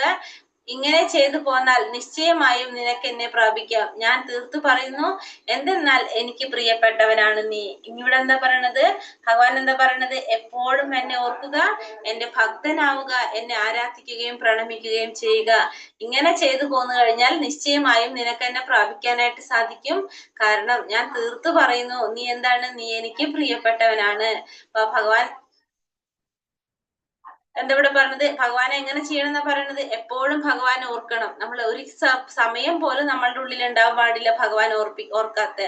പിന്നെ എപ്പോഴും ഭഗവാന്റെ ഭക്തനായിക്കൊണ്ടിരിക്കാൻ ശ്രമിക്കണം, ഭക്തനാവണം. പിന്നെ ഭഗവാൻ ആരാധിക്കാൻ ശ്രമിക്കണം, പിന്നെ ഭഗവാനെ പ്രണമിക്കണം. ഇത്രയും കാര്യങ്ങൾ നമ്മൾ എപ്പോഴും ചെയ്യണം. ഭഗവാൻ ഓർക്കുക, ഭഗവാന്റെ ഭക്തനാവുക, ഭഗവാൻ ആരാധിക്കുകയും പ്രണമിക്കുകയും ചെയ്യുക. ഇങ്ങനെ ചെയ്തു കഴിഞ്ഞാൽ നിശ്ചയമായിട്ടും എന്ത് സാധിക്കും? നമുക്ക് ഭഗവാനെ പ്രാപിക്കാനായിട്ട് സാധിക്കും. അങ്ങനെ ഭഗവാനെ പ്രാപിക്കാനായിട്ട് സാധിക്കും. അങ്ങനെ നമുക്ക് എന്ത് ചെയ്യാൻ സാധിക്കും? ഭഗവാന് പ്രിയപ്പെട്ടവനാവാനായിട്ട് സാധിക്കും. അപ്പൊ അതിനുവേണ്ടി നമ്മൾ എന്താ ചെയ്യേണ്ടത്? നമ്മൾ എപ്പോഴും ഭഗവാനെ ഓർക്കാത്ത ഒരു സമയം പോലും നമ്മളിൽ ഉണ്ടാവാൻ പാടില്ല. ഒരു സെക്കൻഡ് പോലും ഭഗവാനെ വേർപിരിഞ്ഞിട്ടുള്ള ഒരു സമയം നമ്മളിൽ ഉണ്ടാവാൻ പാടില്ല. നമ്മളെപ്പോഴും ഭഗവാന്റെ ഭക്തനായിരിക്കണം, ഭഗവാനെ എപ്പോഴും ആരാധിച്ചുകൊണ്ടിരിക്കണം, ഭഗവാനെ പ്രണമിച്ചുകൊണ്ടിരിക്കണം. ഇങ്ങനെ ചെയ്തു പോന്നു കഴിഞ്ഞാൽ നിശ്ചയമായിട്ട് നമുക്ക് ഭഗവാനെ പ്രാപിക്കാനായിട്ട് സാധിക്കും. അപ്പോ ഭഗവാന് പ്രിയപ്പെട്ടവനായിട്ട് നമ്മൾ മാറുകയും ചെയ്യും എന്നിവിടെ ഈ ശ്ലോകത്തില് ഭഗവാൻ പറഞ്ഞുതരാണ്. സർവധർമാൻ പരിത്യജ മാമേകം ശരണം വ്രജ അഹം ത്വാം സർവപാപേഭ്യോ മോക്ഷയിഷ്യാമി മാം ശുചഃ. അപ്പൊ ഇത്രയും കാര്യങ്ങൾ പറഞ്ഞു തന്നിട്ട് ഈ ശ്ലോകത്തിൽ വന്നിട്ട് ഭഗവാൻ എന്താ പറയണത്? സർവധർമ്മങ്ങളെയും ത്യജിച്ച് എന്നിൽ ശരണം തേടുക, ഞാൻ നിന്നെ സകല പാപപ്രതികരണങ്ങളിൽ നിന്നും മോചിപ്പിക്കാൻ ഭയപ്പെടേണ്ട. ഇത് നേരത്തെ പറഞ്ഞില്ല ഭഗവാൻ, അല്ല ഇപ്പോഴാ പറയണത്. അപ്പൊ ഇത്രയും കാര്യങ്ങൾ പറഞ്ഞ് മനസ്സിലാക്കിയതിന് ശേഷം പറയാണ്, എല്ലാ ധർമ്മങ്ങളും ത്യജിച്ചിട്ട് നീ എന്ത് ചെയ്യാ? എന്നിൽ ശരണം തേടുക. അപ്പൊ എല്ലാ ധർമ്മങ്ങളും ത്യജിച്ചുകൊണ്ട് നീ എന്നിൽ ശരണം തേടുക, ഞാൻ നിന്നെ സകല പാപപ്രതികരണങ്ങളിൽ നിന്നും മോചിപ്പിക്കും, ഭയപ്പെടേണ്ട ആവശ്യമില്ല. അപ്പൊ എല്ലാ സർവ്വധർമ്മങ്ങളെയും ത്യജിച്ച് എന്നിൽ ശരണം തേടണം, ഞാൻ നിന്നെ സകല പാപപ്രതികരണങ്ങളിൽ നിന്നും മോചിപ്പിക്കും, ഭയപ്പെടേണ്ട ആവശ്യമില്ല എന്നാണ് അവിടെ ആര് പറയുന്നത്? ഭഗവാൻ അർജുനനോട് പറയണം. അപ്പൊ സർവധർമാൻ പരിത്യജ മാമേകം ശരണം വ്രത അഹം ത്വം സർവപാപേഭ്യോ മോക്ഷയിഷ്യാമി മാം ശുചഃ. അപ്പൊ എല്ലാ ധർമ്മങ്ങളെയും ത്യജിച്ചുകൊണ്ട് നീ എന്ത് ചെയ്യണം? നീ എന്നിൽ ശരണം പ്രാപിക്കണം. അപ്പൊ നിന്നെ എല്ലാ പാപപ്രതികരണങ്ങളിൽ നിന്നും മോചിപ്പിക്കാനായിട്ട് ആർക്ക് സാധിക്കും? എനിക്ക് സാധിക്കും. അപ്പൊ ഭഗവാനെ സേവിക്കാനായിട്ടാണ് ഭഗവാൻ പറഞ്ഞത്. അപ്പൊ അങ്ങനെയാണെങ്കിൽ എല്ലാ പാപങ്ങളിൽ നിന്നും മുക്തനാക്കാനായിട്ട് സാധിക്കും. അപ്പൊ ഇവിടെ നമ്മൾ പറഞ്ഞു, എല്ലാ ധർമ്മങ്ങളും ത്യജിച്ച് ഭഗവാനെ ശരണം തേടാന്ന് പറഞ്ഞാല് ആ ഒരു അവസ്ഥയിലേക്ക് എത്തുമ്പോ അവരാരായിരിക്കും? ശുദ്ധഭക്തരായിരിക്കും അല്ലെ? അപ്പൊ അങ്ങനെയുള്ളവര് എന്ത് ചെയ്യുണ്ടാവില്ല? പാപപ്രവർത്തനങ്ങൾ തന്നെ അവർ ചെയ്യുണ്ടാവില്ല. അപ്പൊ ഭഗവാൻ അതാ പറയുന്നത് ഇവിടെ, ആ ഒരു അവസ്ഥയിൽ നിൽക്കുന്നവര് പാപപ്രവർത്തികൾ എന്ന് പറഞ്ഞൊരു പ്രവൃത്തി അവരിൽ ഉണ്ടാവില്ല. കാരണം അവരെല്ലാതും ആർക്ക് വേണ്ടിയിട്ട് ചെയ്യുന്നത്? ഭഗവാന് സമർപ്പിച്ച് ചെയ്യുന്നവരായിരിക്കും. അപ്പൊ അതുകൊണ്ട് തന്നെ അതിൽ പാപം പുണ്യൊന്നും വരുന്നുണ്ടാവില്ല അല്ലെ? സർവധർമ്മങ്ങളും ത്യജിച്ച് എന്നിൽ ശരണം നേടുക, ഞാൻ നിന്നെ സകല പാപപ്രതികരണങ്ങളിൽ നിന്നും മോചിപ്പിക്കും, നീ ഭയപ്പെടേണ്ട ആവശ്യമില്ല എന്ന് ഭഗവാനോട് പറയാണ്. ഇതം പരമം ഗുഹ്യം മത്ഭക്തേഷു പിതാസ്യതി ഭക്തി മയി പരാം കൃത്വാ മാമേ വൈശ്യത്യ സംശയഃ. പരമരഹസ്യമായ ഈ ജ്ഞാനത്തെ എന്റെ ഭക്തന്മാർക്ക് ഉപദേശിക്കുന്നവന് ശുദ്ധഭക്തിയുടെ സേവനം സുനിശ്ചിതമാണ്. അവസാനം അയാൾ എന്നിലേക്ക് തന്നെ തിരിച്ചെത്തുകയും ചെയ്തു. അപ്പൊ പരമരഹസ്യമായിട്ടുള്ള ഭഗവാന്റെ ഈ ജ്ഞാനത്തെ ഭഗവാന്റെ ഭക്തന്മാർക്ക് ഉപദേശിക്കുന്നവർക്ക് എന്താണ്? ശുദ്ധഭക്തിയുടെ സേവനം സുനിശ്ചിതമായിട്ടുള്ളതാണ്. അവസാനം അവർക്ക് എവിടേക്ക് തിരിച്ചെത്താൻ സാധിക്കും? ഭഗവാനിലേക്ക് തന്നെ തിരിച്ചു മടങ്ങാനായിട്ട് അവർക്ക് സാധിക്കും. നച്ചാ തസ്മാൻ മനുഷ്യേഷു കശ്ചിൻ മേ പ്രിയ കൃത്തമഹ ഭവിതാന ചമേ തസ്മാ ഭന്യ പ്രിയതരോ ഭുവി. അങ്ങനെയുള്ള ഒരു ഭൃത്യനേക്കാൾ എനിക്ക് പ്രിയങ്കരനായിട്ട് ഈ ലോകത്തിൽ മറ്റൊരാളില്ല, ഇനി ഒരിക്കലും ഉണ്ടാവുകയില്ല. അപ്പൊ അങ്ങനെയുള്ള ഒരു വ്യക്തി എല്ലാം എന്താ പറഞ്ഞത്? ഈ ജ്ഞാനം മറ്റുള്ളവരിലേക്ക് എത്തിച്ചു കൊടുക്കുന്നത്, അതല്ലേ പറഞ്ഞത്? ഭക്തിയുടെ സേവനം ചെയ്യുന്ന വ്യക്തി ജ്ഞാനത്തെ മറ്റുള്ളവരെ ഉപദേശിച്ചു കൊടുക്കുക. ഈ ഒരു ജ്ഞാനം എന്ന് വെച്ചാൽ നമ്മളിപ്പോ പഠിക്കുന്ന ഭഗവത്ഗീത, അത് മറ്റുള്ളവരെ ഉപദേശിച്ചു കൊടുക്കുക, മറ്റുള്ളവരിലേക്ക് എത്തിച്ചു കൊടുക്കുന്ന ഒരു ഭൃത്യനേക്കാൾ എനിക്ക് പ്രിയങ്കരനായിട്ട് ഈ ഭൗതിക ലോകത്തിൽ വേറൊരാളില്ല, ഇനി അത് ഉണ്ടാകാനും പോകുന്നില്ല എന്ന് പറയണം. അപ്പൊ ഏറ്റവും വലിയൊരു കാര്യം ഭഗവാന്റെ അനുഗ്രഹം കിട്ടാനായിട്ടാണ് നമ്മൾ ഈ ഭഗവത്ഗീത മറ്റുള്ളവർക്ക് പറഞ്ഞു കൊടുക്കുക.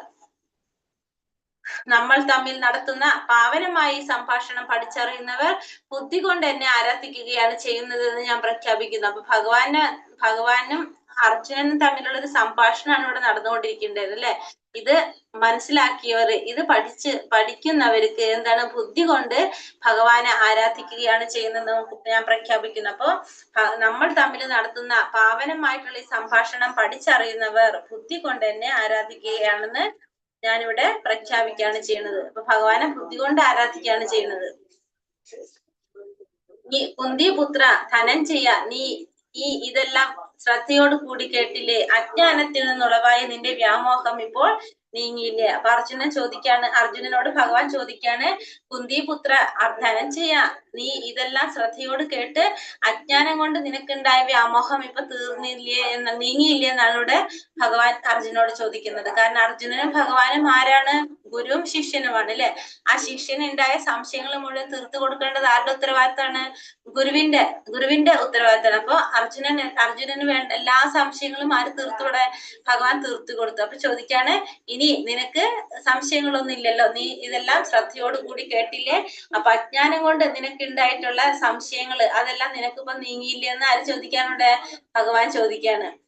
പിന്നെ ഭഗവാൻ അപ്പൊ അത് കേട്ടപ്പോ അർജുനൻ എന്താ പറയണത്? നീങ്ങില്ലെന്ന് ചോദിച്ചു. അപ്പൊ അർജുനൻ പറഞ്ഞു, അല്ലയോ കൃഷ്ണ, അല്ലയോ പ്രിയപ്പെട്ട കൃഷ്ണ, ഹേ അച്യുത, ഇപ്പോൾ എന്റെ വ്യാമോഹം തീർന്നു. അങ്ങയുടെ കരുണ കൊണ്ട് ബുദ്ധി തിരിച്ചു കിട്ടി. ഞാൻ ഇപ്പോൾ ദൃഢനും സംശയരഹിതനുമാണ്. അങ്ങയുടെ ആജ്ഞയനുസരിച്ച് പ്രവർത്തിക്കാൻ തയ്യാറായിരിക്കുന്നു. അപ്പൊ അർജുനൻ പറയാണ് ഭഗവാന്റെ അടുത്ത്, എനിക്ക് എന്ത് തിരിച്ചു കിട്ടി? എന്റെ വ്യാമോഹം തീർന്ന് എന്റെ ബുദ്ധി തിരിച്ചു കിട്ടി. അങ്ങയുടെ കാരുണ്യം കൊണ്ട് തന്നെ ഞാൻ ഇപ്പൊ ദൃഢനുമാണ്, സംശയരഹിതനുമാണ്. അപ്പൊ അങ്ങയുടെ ആജ്ഞയനുസരിച്ച് പ്രവർത്തിക്കാനായിട്ട് ഞാൻ തയ്യാറാണ് എന്ന് ഇവിടെ ആര് പറയാണ്? അർജുനൻ പറയാണ്. ഭഗവാന്റെ കാരുണ്യം കൊണ്ട് അർജുനന്റെ ബുദ്ധി തിരിച്ചു കിട്ടി. ഇനി ഭഗവാൻ പറയുന്നതനുസരിച്ച് പ്രവർത്തിക്കാൻ അർജുനൻ തയ്യാറാണെന്ന് പറയാണ്. ഇനി സഞ്ജയൻ പറയാണ് ഇവിടെ. സഞ്ജയൻ ആരാണ്?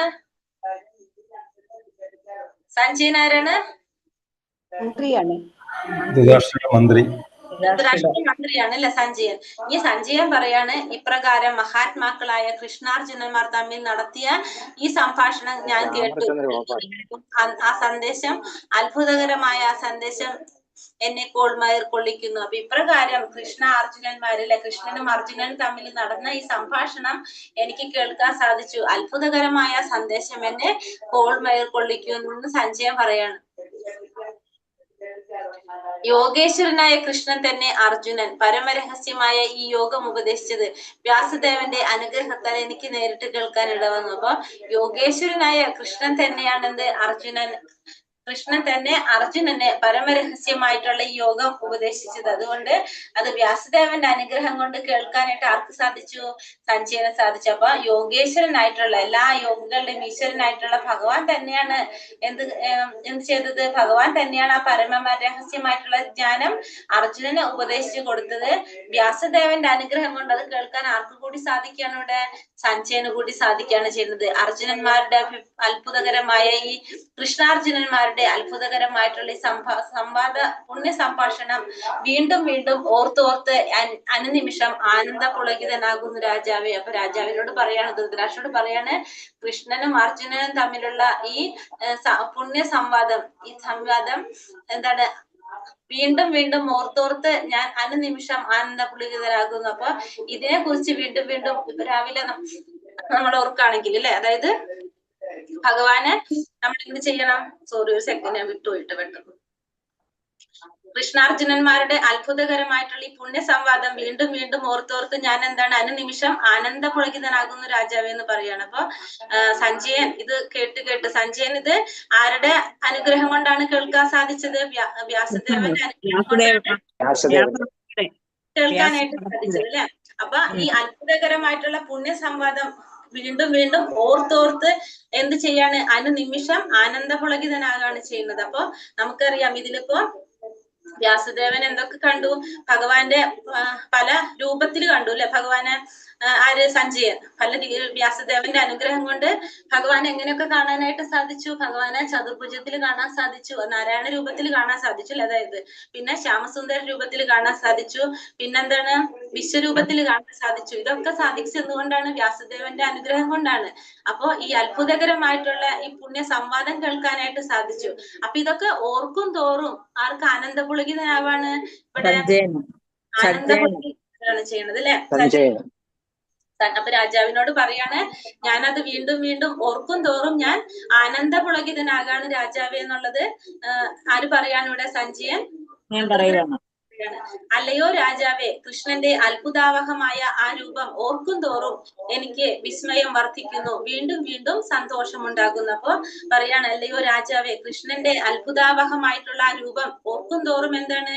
എനിക്ക് വിസ്മയം വർദ്ധിക്കുന്നു, അത് വീണ്ടും വീണ്ടും എന്റെ ഉള്ളില് സന്തോഷം ഉണ്ടാക്കാണെന്ന് ഇവിടെ ഭഗവാന്റെ അടുത്ത് ആര് പറയാണ്? രാജാവിന്റെ അടുത്ത്, അതായത് ധൃതരാഷ്ട്ര അടുത്ത് സഞ്ജയൻ പറയാണ് ചെയ്യുന്നത്. ഭഗവാന്റെ ആ രൂപത്തെ കുറിച്ച് ഓർക്കും തോറും എനിക്ക് വിസ്മയം വർദ്ധിച്ചുകൊണ്ടിരിക്കുകയാണ്, അത് അത്രയും സന്തോഷം ഉണ്ടാക്കാണ്. അപ്പൊ ആ സഞ്ജയനെ സംബന്ധിച്ച് സഞ്ജയൻ അത് മനസ്സിൽ ചിന്തിക്കും തോറും, സഞ്ജയൻ ഒരിക്കലും വിചാരിച്ചിട്ടില്ല സഞ്ജയന് ഭഗവാന്റെ എന്താണ് ഈ വിശ്വരൂപം കാണാൻ സാധിക്കുന്നോ, നാരായണ രൂപം കാണാൻ സാധിക്കുന്നോ, കൃഷ്ണനായിട്ട് കാണാൻ സാധിക്കുന്നോ, ഇവർ തമ്മിലുള്ള സംവാദം കേൾക്കാൻ സാധിക്കുന്നു എന്ന് അറിയില്ലായിരുന്നു അല്ലെ? പക്ഷെ വ്യാസദേവന്റെ അനുഗ്രഹം കൊണ്ട് ഇതൊക്കെ സാധിച്ചപ്പോ അത് ആ അത്ഭുതത്തോടു കൂടിയാണ് അത് പറയുന്നത്. ആ രൂപത്തെ കുറിച്ച് ഓർക്കുന്നതും അവരുടെ സംഭാഷണത്തെ കുറിച്ച് ഓർക്കുന്നതൊക്കെ അത്ഭുതത്തോടെയാണ്. അപ്പൊ അത് സഞ്ജയന്റെ ഉള്ളില് വളരെ സന്തോഷം ഉണ്ടാക്കാണ് അത് വീണ്ടും വീണ്ടും. എന്നിട്ട് എന്താ പറയണത്? എത്ര യോഗേശ്വര കൃഷ്ണോ എത്ര പാർത്ഥാധനുർധരഃ തത്ര ശീർവിജയോ ഭൂതിർ ധ്രുവാ നിതിർമതിർമമ. എത്ര യോഗേശ്വര കൃഷ്ണ എത്ര പാർത്ഥാധനുർധരഃ തത്ര ശീർവിജയോ ഭൂതിർ ധ്രുവാ നീതിർമതിർമമ. എവിടെ യോഗേശ്വരനായ കൃഷ്ണനുണ്ടോ, എവിടെ വില്ലാളി വീരനായ അർജുനനുണ്ടോ, അവിടെയാണ് ഐശ്വര്യവും വിജയവും അസാധാരണ ശക്തിയും നീതിയും ഉള്ളത്. ഇതാണ് എന്റെ അഭിപ്രായം. അപ്പൊ ഇവിടെ എവിടെ നിന്നാണ് നമ്മൾ ഭഗവത്ഗീത സ്റ്റാർട്ട് ചെയ്തത്? ഓർമ്മയുണ്ടോ? നമ്മൾ എവിടെ വെച്ച് തുടങ്ങിയത്? ഫസ്റ്റത്തെ ശ്ലോകം ബ്രഹ്മക്ഷേത്രേ കുരുക്ഷേത്രേ സമവേതായുത്സവഃ മാമകാ പാണ്ഡവശ്ചൈവ കിമ കുർവതി സഞ്ജയ. അതായത് എന്റെ മക്കളും പാണ്ഡുപുത്രരും എന്ത് ചെയ്തു എന്ന് ധൃതരാഷ്ട്ര ചോദിച്ചു അല്ലെ? സ്വാർത്ഥത കൊണ്ട് ചോദിച്ചു. അപ്പൊ ഇവിടെ എന്താണ് പറഞ്ഞു കൊടുക്കുന്നത്? എവിടെ യോഗേശ്വരനായ കൃഷ്ണനുണ്ടോ, യോഗേശ്വരനായ കൃഷ്ണൻ എവിടെയാണുള്ളത്, എവിടെയാണോ വില്ലാളി വീരനായ അർജുനൻ ഉള്ളത്, അവിടെയാണ് എന്തുണ്ടാകുന്നത്? ഐശ്വര്യവും വിജയവും അസാധാരണ ശക്തിയും നീതിയും ഉള്ളത്. അപ്പൊ അവിടെയാണ് ഐശ്വര്യം ഉണ്ടാകുന്നത്, വിജയം ഉണ്ടാകുന്നത്, അസാധാരണ ശക്തി ഉണ്ടാകുന്നത്, നീതി ഉണ്ടാകുന്നത് എന്നാണ് ആരുടെ അഭിപ്രായം? ആരുടെ അഭിപ്രായം പറഞ്ഞത്? സഞ്ജയന്റെ അഭിപ്രായത്തിൽ. അപ്പൊ എവിടെയാണോ വില്ലാളി വീരനായ അർജുനനും യോഗേശ്വരനായ ഭഗവാനും ഉള്ളത്, അവിടെയാണ് ഐശ്വര്യവും വിജയവും അസാധാരണ ശക്തിയും നീതിയും ഉള്ളത്. ഇതാണ് എന്റെ അഭിപ്രായം എന്നിവിടെ ആര് പറയാണ്? സഞ്ജയൻ പറയാണ്. ഇവിടെ നമ്മളെ ഭഗവത്ഗീത അവസാനിക്കുകയാണ് നമ്മള്. ഹരേ കൃഷ്ണ. ഗീതാ മഹാത്മ്യം പറഞ്ഞിട്ട് പോകാം. ഗീതാശാസ്ത്രമിതം പുണ്യം യപ്പഠേത് പ്രയതഃ വിഷ്ണു പദമവാപ്നോതി ഭയശോകാധിവർജിതഃ. പവിത്രമായി ഗീതാശാസ്ത്രത്തെ പ്രയത്നപൂർവ്വം പഠിക്കുന്നവൻ ഭയശോകങ്ങളിൽ നിന്നും മുക്തനായി വിഷ്ണുവിന്റെ പാദം പൂകുന്നു. ഗീതാധേന ശീലസ്യ പ്രാണായാമപരസ്യ ച നൈവ സന്ധിഹി പാപാനി പൂർവജന്മകൃതാനി ച. നിത്യവും ഗീത വായിക്കുകയും പ്രാണായാമം ശീലിക്കുകയും ചെയ്യുന്നവന്റെ പൂർവജന്മകൃത പാപങ്ങൾ നശിക്കുകയും പുതുതായി പാപങ്ങൾ ഉണ്ടാകാതിരിക്കുകയും ചെയ്യുന്നു. മലനിർമോചനം പുംസാം ജലസ്നാനം ദിനേ ദിനേ സകൃദ്ഗീതാഭസി സ്നാനം സംസാരാമലനാശനം. മനുഷ്യരുടെ പ്രതിദിന സ്നാനം ശരീരത്തിലെ അഴുക്ക് മാറ്റുന്നതാണ്. എന്നാൽ ഭഗവത്ഗീതയാകുന്ന പുണ്യജലത്തിൽ ഒരിക്കൽ മാത്രം കുളിച്ചാൽ അത് സംസാരമലത്തെ നശിപ്പിക്കുന്നു. ഗീതാ സുഗീത കർത്തവ്യ കിമന്നൈ ശസ്ത്ര വിസ്തരൈഹി യാ സ്വയം പത്മനാഭസ്യ മുഖ പത്മാതി നിസൃത. ഭഗവത്ഗീത വളരെ നന്നായി പഠിക്കേണ്ടതാണ്. വിഷ്ണുവിന്റെ മുഖപത്മത്തിൽ നിന്ന് നിർഗളിച്ച ഭഗവത്ഗീതയുള്ളപ്പോൾ മറ്റനേകം ശാസ്ത്രങ്ങൾ എന്തിനാണ് എന്നാണ് ചോദിക്കുന്നത്. ഭാരതാമൃത സർവസ്വം വിഷ്ണു വക്താതി നിസൃതം ഗീതാ ഗംഗോദകം പീത്വാ പുനർജന്മാന വിദ്യതേ.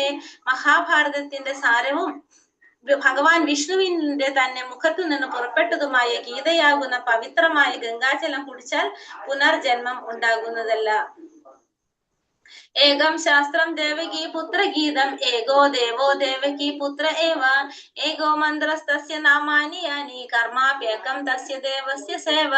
ഒരേ ഒരു ശാസ്ത്രം കൃഷ്ണൻ ഉപദേശിച്ച ഭഗവത്ഗീത, ഒരേ ഒരു ഈശ്വരൻ ഭഗവാൻ ശ്രീകൃഷ്ണൻ, ഒരേ ഒരു മന്ത്രം ഭഗവാന്റെ നാമം ഹരേ കൃഷ്ണ മഹാമന്ത്രം, ഒരേ ഒരു കർമ്മം ഭഗവാന്റെ സേവനം. അതാണ് പറയുന്നത്. ഹരേ കൃഷ്ണ കൃഷ്ണ കൃഷ്ണ ഹരേ ഹരേ ഹരേ രാമ ഹരേ രാമ രാമ രാമ ഹരേ. പഞ്ചകൽപതരൂപശ്ച കൃപാസിന്ധോഭ്യവ ച പതിതാനാം പാവനേഭ്യോ വൈഷ്ണവേഭ്യോ നമോ നമഃ. അനന്തകോടി വൈഷ്ണവവൃന്ദ की जय, श्रील प्रभुपाद की जय, श्रील गुरुदेव की जय, निताय गौरप्रमानंदे हरि हरि बोल. ഹരേ കൃഷ്ണ. ഓം തത്സത്. ഹരേ കൃഷ്ണ. എല്ലാവർക്കും പ്രണാമം. ഹരേ കൃഷ്ണ മാതാജി പ്രണാമം. ഹരേ കൃഷ്ണ. എല്ലാവർക്കും പ്രണാമം. നമുക്ക് ക്വസ്റ്റ്യൻസ് നോക്കാം ആദ്യം തന്നെ. ഹരേ കൃഷ്ണ. എല്ലാവർക്കും പ്രണാമം. സന്യാസം ത്യാഗം എന്നത് എന്താണെന്നാണ് ഭഗവാൻ പറഞ്ഞത്?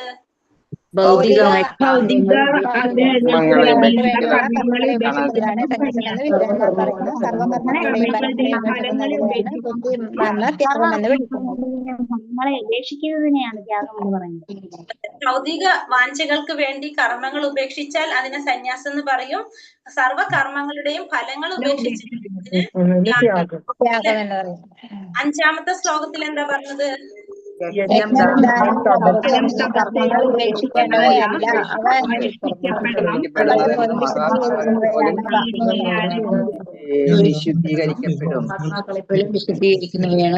ഇപ്പൊ യജ്ഞമായാലും ദാനമായാലും തപസ്സായാലും നമ്മൾ എന്താണ് അത് ഉപേക്ഷിക്കേണ്ടതല്ല, അത് നമ്മൾ അനുഷ്ഠിക്കേണ്ടതാണ്. കാരണം മഹാത്മാക്കളെ പോലും ശുദ്ധീകരിക്കാനായിട്ട് അതുകൊണ്ട് സാധിക്കും. അപ്പൊ പിന്നെ നമ്മളെ കാര്യം പറയണ്ടല്ലോ. അപ്പൊ മഹാത്മാക്കൾക്ക് പോലും ശുദ്ധി ഉണ്ടാവാനായിട്ട് അവരെ ശുദ്ധീകരിക്കാൻ പോലും ഈ കാര്യങ്ങൾ കൊണ്ട് സാധിക്കും. യജ്ഞവും ദാനവും തപസ്സും ഒക്കെ ചെയ്താൽ സാധിക്കും. പക്ഷെ അത് എങ്ങനെ ചെയ്യണം എന്നുള്ള കഴിഞ്ഞ അധ്യായത്തിൽ ഭഗവാൻ പറഞ്ഞു.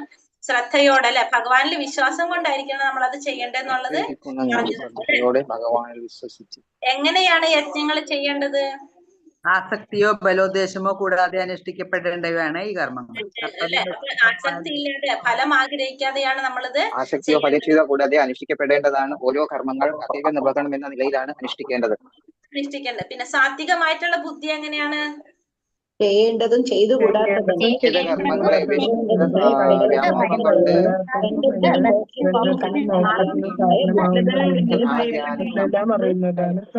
മോക്ഷത്തിന് കാരണമാകുന്ന തിരിച്ചറിവുണ്ടാകുന്ന ബുദ്ധി. അതായത് ചെയ്യേണ്ടത് എന്താണ്, ചെയ്യപ്പെടാത്തത് എന്താണ്, ബന്ധത്തിന് കാരണമാകുന്നത് എന്ത്, മോക്ഷത്തിന് കാരണമാകുന്നത്, ഇതൊക്കെ കാര്യങ്ങള് വേർതിരിച്ചറിയാൻ സാധിക്കുന്ന ബുദ്ധിയാണ് എന്ത്, സാത്വികമായിട്ടുള്ള ബുദ്ധി.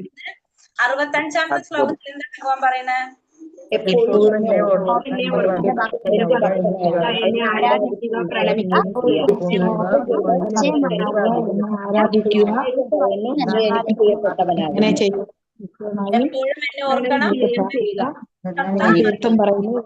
പ്രിയപ്പെട്ടവനായി ഇങ്ങനെ ചെയ്തു പോന്നാൽ നിശ്ചയമായും പ്രാപിക്കാൻ കഴിയും, സാധിക്കും. അപ്പൊ എപ്പോഴും എന്നെ ഭക്തനാകണം, എന്നെ ആദരിക്കുകയും ബഹുമാനിക്കുകയും ചെയ്യണം. അങ്ങനെ ചെയ്തു കഴിഞ്ഞാൽ നിനക്ക് നിശ്ചയമായിട്ടും എന്നെ പ്രാപിക്കാൻ സാധിക്കും. അതൊരു സംശയമില്ല. അപ്പൊ ഭഗവാന് പ്രിയപ്പെട്ടവനായി തീരാനും സാധിക്കും. സഞ്ജയൻ അവസാനം പറഞ്ഞ ഭഗവാൻ സഞ്ജയന്റെ അഭിപ്രായം എന്തായിരുന്നു?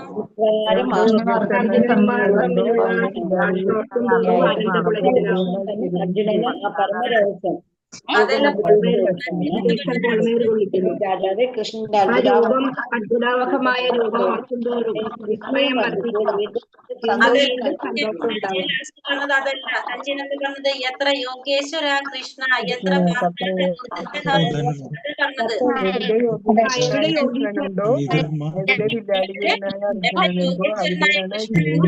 പിന്നെ വില്ലാളി വീരനായ അർജുനനുണ്ടോ? അവിടെയാണ്